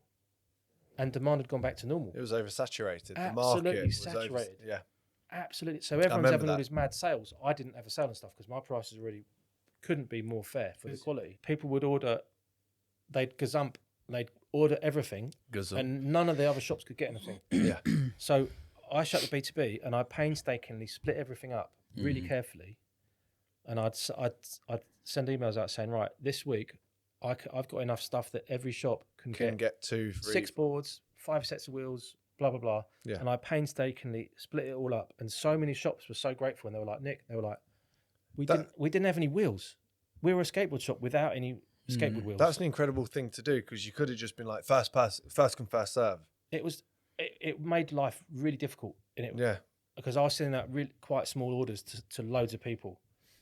And I was discounting the postage on some of them because I felt like, I can't really charge you the postage for this small amount of stuff that I can send this week. But I just was like, well, it's just how I like to do things. I like to try and be as fair as possible. Yeah, 100%. And even though the demand was huge, I couldn't really make any money because there wasn't stuff. And then when it all arrived, the market was saturated. So then it kind of sat there for a bit.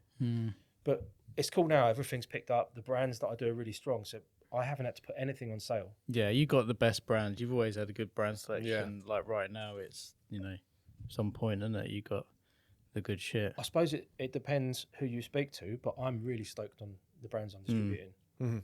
Really, really stoked on them. Yeah, you should be.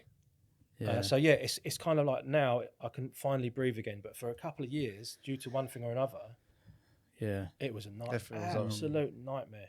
Absolute, and I'm very lucky that I know some very good people that have helped me out. And everything's cool. Everything's selling. It's busy again. The sun's out. It was like the nightmare before Christmas that lasted for a couple of years. Yeah. So that's just one episode of. Yeah. I mean, I remember like back to around Squadrophenia times and filming Escape from Boredom. I'd be at the house quite a bit, and there was like a lot of boards coming in and going out. I remember like Kate's had like 3 or 4 pro boards at any one point, and Pritch and Dayton had boards. And who's had the most pro boards on Death? Is it Kate's? As in. Actual pro boards, name on boards, not as in quantity, as in different graphic. I don't know. It's got to be Kate's. I think it's got to be Kate's. Yeah, probably Kate's. What's your number one best board that you've put out through Death over the in terms of sales? No, just your personal favourite you look at, and because that would be the skull board, surely. Probably the skull. Yeah. Probably I mean, the it's skull. just, what's your favourite Death board over those years? Just the classic skull. Yeah, just because it sort of started everything. Yeah, that's good. It's good. It's a good board, and it's been a consistent thing for me. Yeah, and it's always consistently sold. Yeah, always sold. Yeah, they're the quickest boards to go in here when we get a run of boards. The school boards. Yeah, it's kind of a staple, isn't it? It's been around for that long. It's just you kind of it's been good. You know where you're going with that, don't you? So that last question can lead on to 2 more questions. Let's talk about the new thing. The new thing that you're doing. So, world news. I've always been fascinated with humans. No matter how much they got, they want more. Yeah. And when they have got their heart set on buying something, they'll not worry about everything else. They'll not worry about everything else that they should be worrying about. But they're just fixated on buying that one thing, and they think that will make everything be all right. And it's really quite a mad thing if you think about it. Yeah. So the new company I'm starting is called Consume. Okay, because you had the boards that said Consume on them. That's right. Classic been doing boards. It for years. Yeah. Yeah. So it's another staple board, another long-lasting board. Yeah, I've just had a run of them actually. Yeah. So it's kind of, I guess you could say it's kind of an offshoot of that. I've been doing that board for a long time. Yeah, probably 15 years or so. Maybe. And this is predominantly clothing or another board? Clothing. For now. Maybe other stuff, not necessarily boards. Okay. But the Toby Batchelor Pro Filmer wheel. Oh, you read my mind. That's what I mean. He's so fixated on that wheel, he can't think of anything else. But I don't know if you ever remember the actual conversation we had about it. Had to be. It's very specific. My requirements for that filmer's wheel. It had to have spiders, clear urethane, spiders, and skulls inside the wheel. Oh, to be honest, that sounds like a fucking good wheel. I know, right? Sounds incredible. Light up on the inside because they're clear. Oh my God, you can see imagine filming on light up wheels and you've just constantly got the glare. The poor sod would have to go around the factory and find dead spiders to put him in the mix of urethane. I'm talking real spiders. I'm not talking about like real spiders. What about live ones? So yeah, talk to us about Consume. Sorry, go on. What's your vision with that? My vision with that is, and can we ride for it? Oh, God. Yeah. So just let's say I'm going to be taking the piss out of why humans are so insatiable and they want so much, including myself. Well, I don't want anything else now apart from a Consume t-shirt, so I've got to have it now. Look, see, it works. No, I've got to have it now. The plan worked. Watch this space. When's it coming out?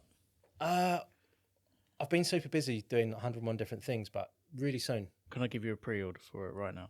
Yeah. We want it all. 10 of everything, right? We'll do it.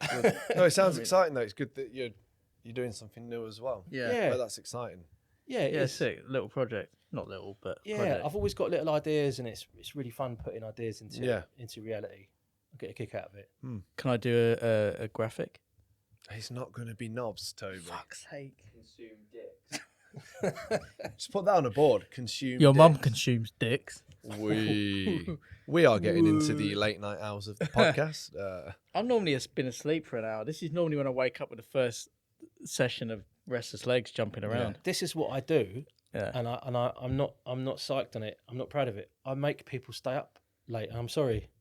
It's not. Oh, it's no, not I'm intentional. It's not intentional. I'm the not way, getting the up way in the that I morning, look at it, I've got a fucking many more years, hopefully, of good sleep. So I can sacrifice being in bed right now to talk to you.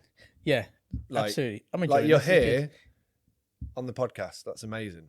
good. So We're just grateful that you're here. Consume new thing coming out. That sounds sick. You heard it here first. Consume by Nick Zorlac. Yeah, Coming that's soon. good. You're gonna Make get sure a team you- for that. Well, you might not need one, surely. If you want to do soft goods. I haven't figured it out yet. And are you going just to skate stores, or are you thinking? It's such a new. I've been doing the consume boards for ages, and I've wanted to do the company for ages, but I haven't figured all that out yet. I guess I'll just have to. What I try and do is just sort of play it by ear. Yeah. Just see what happens. And figure if it out. you want to do boards off the back of that, the way that you get around putting someone's name on a board without it being a pro board is it's a signature model. I see a lot of that in skateboarding. It's not a pro board, it's a signature. You know, like a pro shoe isn't a pro shoe, it's a colourway. What's the difference between that and a pro board, though? I don't even know. Your name's on a board. Surely Yeah. that's the.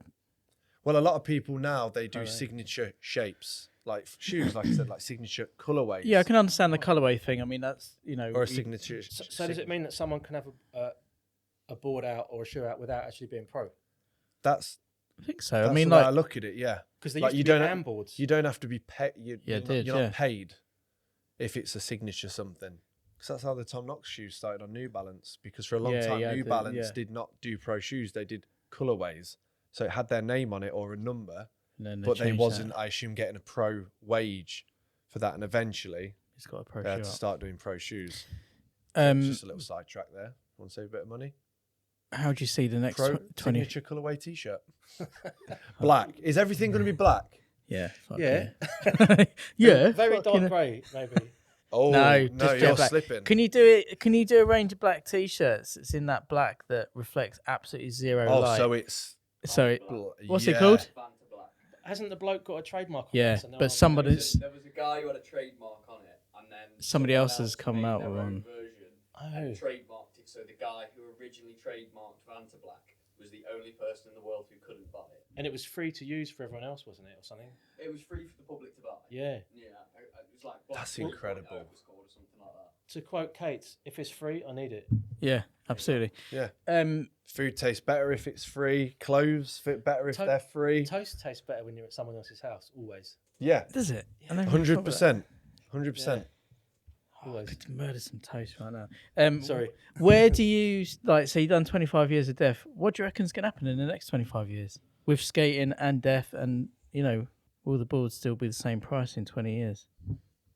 Depends if there's another coronavirus. Oh, you reminded me of something. Yeah. On one of your previous shows, you talked about the reasons that boards had gone up in price. Yeah. Yeah, that was maybe 2 shows ago. So yeah. shipping costs have gone through the roof. Yeah.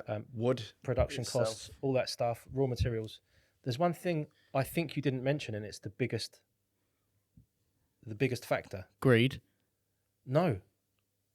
The pound to dollar. Oh yeah, of course. Yeah, The yeah. pound has dropped like Yeah, in- it's fucked. Considerably. in a couple of years. It's dropped like maybe 30%. So that's 30% gone. That's a lot. So that's the biggest factor why boards have gone up so much. It's simply because of the exchange rate. So if the exchange rate went back to what it was 10 years ago, boards would all come down in price. Yeah, Yeah, yeah. good Didn't point. think about that, but yeah, I have to think about it because when I get Yeah. an invoice, if it's like, let's say it's a $20,000 invoice, where it used to cost me 12 grand or whatever, now it might be 17, 18 grand, depending on the It's exact. fucking insane, isn't So it? I've just lost 5 grand like that. Yeah. Yeah. So yeah, that's why boards have gone up so much. That's the main reason I think in England.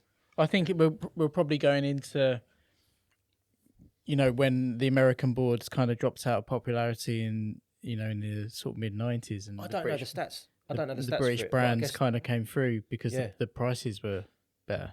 Yeah. Oh yeah. So that's yeah. I think we're going to see that That happening. sounds right. You can't, kids can't pay 80 quid for a pro board. You know, it's just not going to happen.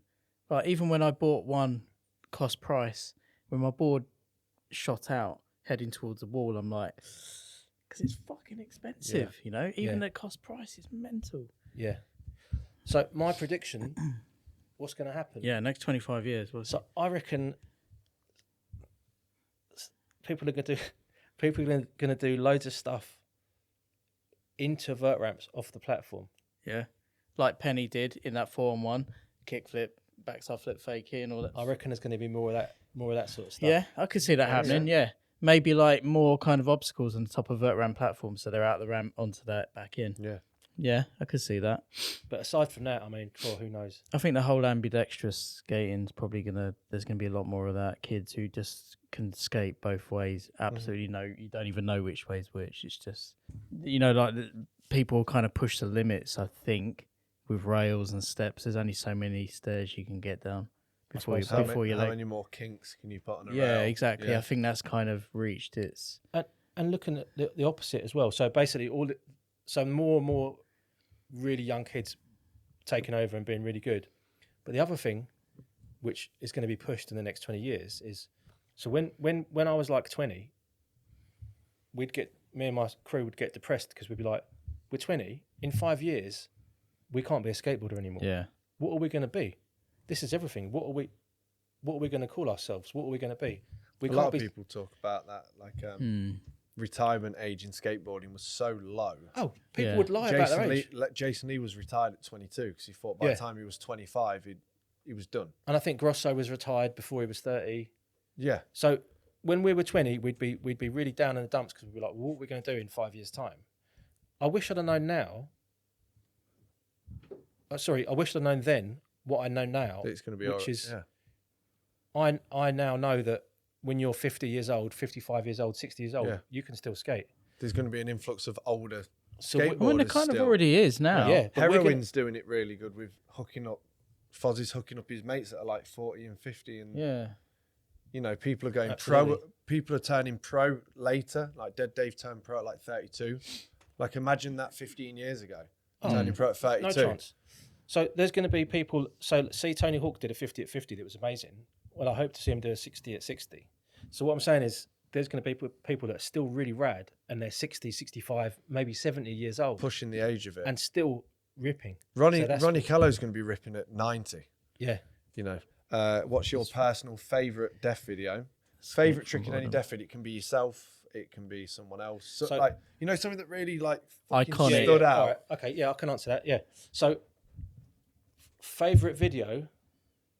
Can you reach me from there? Are you kicking his leg to say escape Can from you boredom? reach me? So Escape from Boredom is fucking amazing.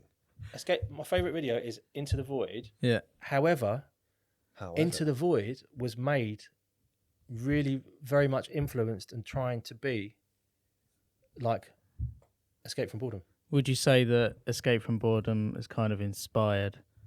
Yeah. Yeah. There you go. Yeah, there first. People come up to me now and say, "Oh, I saw that was one of the first videos I saw, and I'm really stoked on it." But Into the Void, because when I watch it, from the intro to the end, it's just there's people that have been skating for me for like 25 years. Yeah. On this video, my friends have made the music. It's my friends' music that I really like. And I've got a guest trick in it. I think I'm I'm in it as well.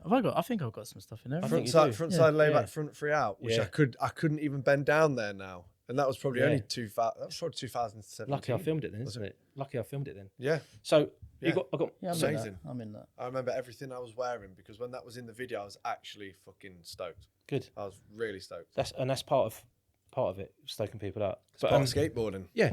So really good friends that did the music. People who've been riding for the company for 25 years on the video and still ripping. So that couldn't have really happened in an early video because that time hadn't elapsed.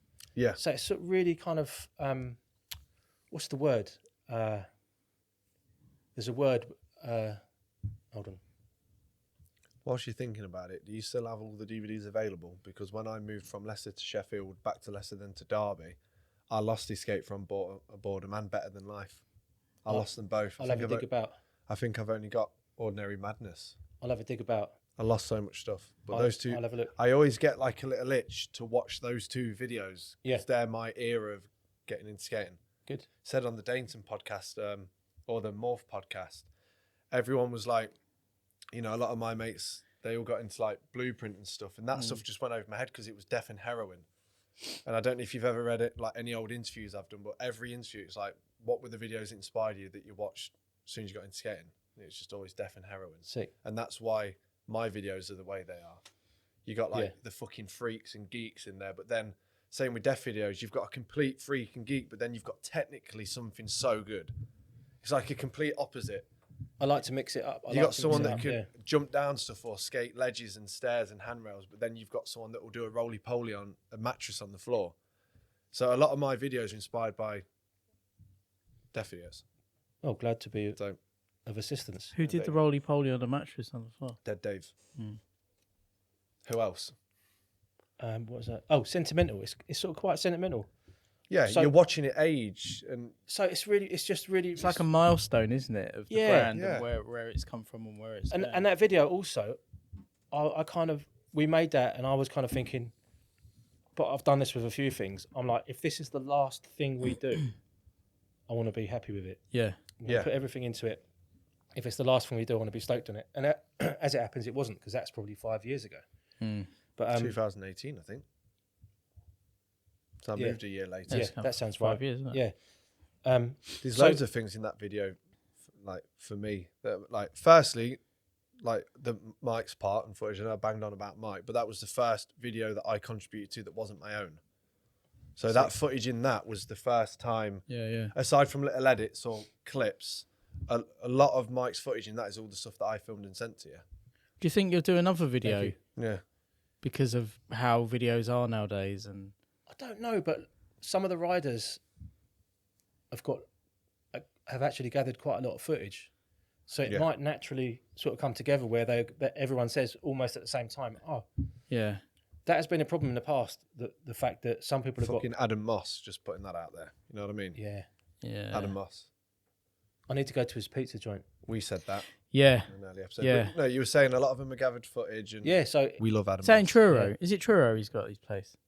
It's or is it Penzance? Newquay, isn't it? Oh, Newquay. I think it's Newquay. So a lot of people have collected footage, and it might naturally transform. So in the past, so people are out there filming still on cameras, saving. It's good that because we say a lot of that's died in skating because of the instant gratification of Instagram. Yeah, and Morph was saying himself, like, no one wants to go out and film for X amount of years when you can get a clip and it's on Quarter Snacks and it's got 50 million views and you've got that instant like. But there's nothing better than a full video apart and 3 minutes of just someone that you've spent 2-3 years with, and they're mates for life.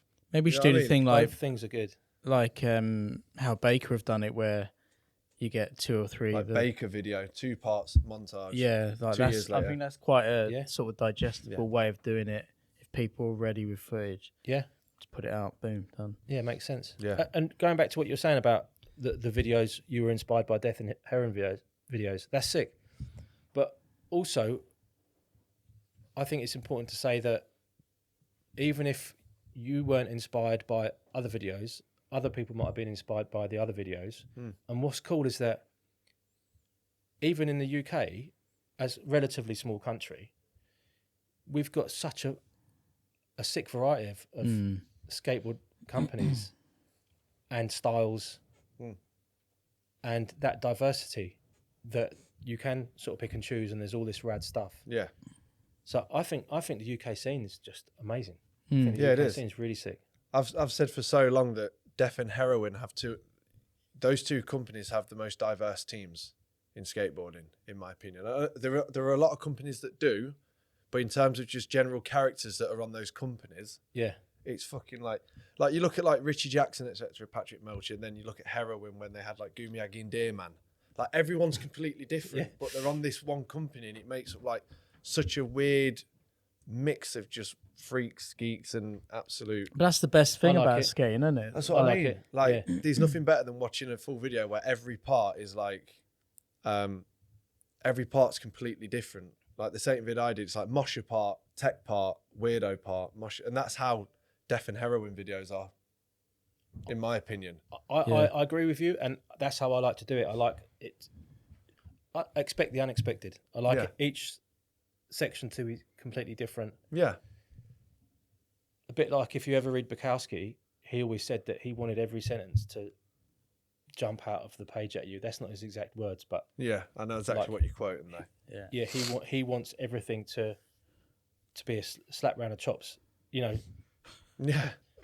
to be different, to have some energy about it that's different, and that's what I've always enjoyed on skate videos and tried to do. Yeah. Right. And favorite sections. There's something amazing about when Richie and Patrick have sent me sections, and we've spent all this time making these videos, and it's been really sick. And they've sent their sections, and they're all done. And sitting down and watching them, and with having no idea what they're going to be like or what's going to be in them, just sitting down and watching the sections and just laughing and like. Oh, but then again, at the same time, doesn't stick out in the videos. okay. You know what I mean? Like stick out in a bad way. It like sits well, perfect with death videos. It's not like you get in it and you're like, In amongst the anarchy. You're like, this is just completely random. Yeah. Like when I watched those growing up, in my impression of it is just someone filmed the whole thing, one filmer. You know what I mean? Because they blend so well. So it's not like they've sent you a part and it sticks out like a sore thumb and you're like, this does not match the vibe. Good. They just blend really well. Well, I suppose if every part is so different, like you got Andy Scott 1 minute doing scrambled eggs, and then the next minute you got Kate's riding a board made out of nails, and the next minute you got something. I suppose it's easier to have something that fits with that because you don't know what's coming next. Yeah, it's just completely odd. Yeah, it's very good. Good stuff. Favorite tricks? Anything super memorable? Favorite tricks. Do you know what I like? I mean, I'm kind of biased because it was Escape from Boredom, but I was always really stoked about the intro of everyone skating in slow motion towards the camera, and then Kundal wakes up He goes from into his Kundal's dream, part. and then it goes into Kundal's part with. I love shit like that. with the Gwen Stefani music, like with him wearing sweatpants. I can tell you a couple of tricks that I thought were pretty cool and why. So when Richie did a Casper wall ride in one of the videos, and I hadn't seen that trick before, and that was also Escape from Boredom. No, I don't think it was. Was it Better Than Life? Yeah, I think so. Sorry. I was really stoked on that. I really like wall rides. Yeah. I like Caspers, and I just thought that was really sick. He also I think it was he did that on a different spot for his Ender on the Transworld video as well. Yeah. But then Matt Pennington come along and sent me a sponsor me tape, and he'd obviously watched that, and he did a Casper wall ride flip out. Yeah, off a bank onto the wall. Yeah. Pops it back round. Yeah. Is he still skating? Yeah. So Demo dude. so I thought that was really sick that he's obviously watched Richie and Patrick and some of the other riders and been influenced by that and gone out and done something and actually added something to it. Fuck And so to see that progression, I really liked. His part in Ordinary Madness was fucked as well. It's good, wasn't it? It's insane. Load of that and was completely from the sponsor me tape. unexpected. I remember the documentary came out before, right? You did a documentary and you said, someone sent me a sponsor tape, which was one of the best things I think I've ever seen. That was after because he was on the tour with you. It was Andy Evans made a documentary about the making of Ordinary Madness. And then did you have one after where you and Stake's like, all right, now let's take this thing on tour? That was the Andy Evans documentary. Yeah, that's amazing. What about That was fun. Yeah. Rob Smith's sponsor tape? I was there when we amazing. first watched that. They're fucking walking around the house with that thing spinning around on his head. Yeah. That was just It was mad, bonkers, wasn't it? Yeah. And then we called him up. Yeah. Fucking Monk called him up. that fucking clip of him trying that nose blunt pulling off the wall into the quarter, and the guy goes, like, "Do you want me to call an ambulance?" He goes, "Well, get fucking calling them now, then." That is insane. I don't even think anyone's been. Or No, it's fucking ridiculous. Yeah, Rob Smith is insane. Yeah. Good lad. He is. Good lad. As long as I can walk, I still try and skate and as long as I can. How often are you skating now? Every week. Rad. Yeah, I'm learning stuff. I can't believe it. I'm learning. Yeah, I see stuff. it on your Instagram. Yeah, So we see that stoked. shit. We see it. So the reason I got on Instagram is I met someone that I used to skate with years ago, and they said to me, "Oh, did you quit skating and like, oh, you don't skate anymore?" And this, and I was like, "No, I do." And I was like, "Oh, It's so mental. Because you I was didn't like- post on Instagram. It's so mental Yeah. if you're not on social media. People think you've just stopped existing. So Yeah. I thought, oh well, I might as well have an Instagram, and I'll just post silly stuff on it that I do, and then because I don't want people to think I've quit skating when I haven't. And the other reason was if I film someone that doesn't ride for death and they want to use the footage, and sometimes people use the footage and then they give me a filmer credit, and they used to put Death Skateboards, and I was like, oh, I don't want them to get in trouble with their sponsors by them mentioning Death Skateboards when they ride for another company. So I started my own personal Instagram so they can tag me as a filmer without getting in trouble with their sponsor. Yeah. And that's kind of worked out. Yeah. Just made sense. But no, I skate loads. I skate every, like I skated Friday night, and I'm still aching from skating so much. I was going to on Friday say, night. like, how is it affecting your body with skating now? I mean, like, for me, I skated for 2 hours today. I'll feel that tomorrow or the day after. Yeah.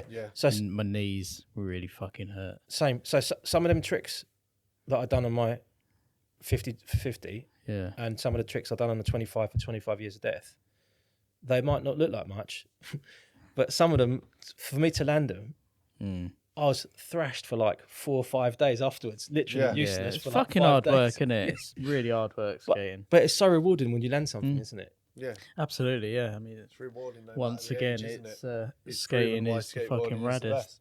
So, On Peter that note, it Peter Pans you, is it? Yeah. Is it? definitely, Rodney yeah. Clark It certainly, used to say like, that. yeah. I Peter mean, Pans you. Yeah, it keeps you young. yeah. I've sort of stayed at age 14, I think, mentally. on that note, Shell, that we've again realised that skateboarding is the best Fucking thing, best. eternal youth and never-ending, amazing thing. Shall we wrap it up? Yeah, fuck yeah. All right. Well, I'm sure we both want to thank you. It's 11:15 at night, so Nick's It's not wide going to be in the awake. morning with me, is it? But, With the quarter to 11 in the morning. Getting you here in the morning. Thank you so much. That's I right. really Thanks appreciate for coming. it. I'm sure You can't. Basically, you can't do a skate talk podcast thing in the UK without having you on because you've been you're a staple of the industry and Yeah. skateboarding, and you have been for fucking decades. Well, that's pretty much So, what I wanted yeah, to say. I was going to say, it's- I'm sure me and Toby can both like- agree that we're just happy that you're in skateboarding Yeah, and everything you've done for it, and you should be fucking proud of it because you've inspired a whole bunch of people, a whole bunch of a fucking whole bunch of weirdos fucking weirdos. to keep being And weird. you're still going and you're still supporting those weirdos when they're Yeah. 31 and 72. So Fucking this guy So- is such a no, but You're never 31. I'm 30 actually.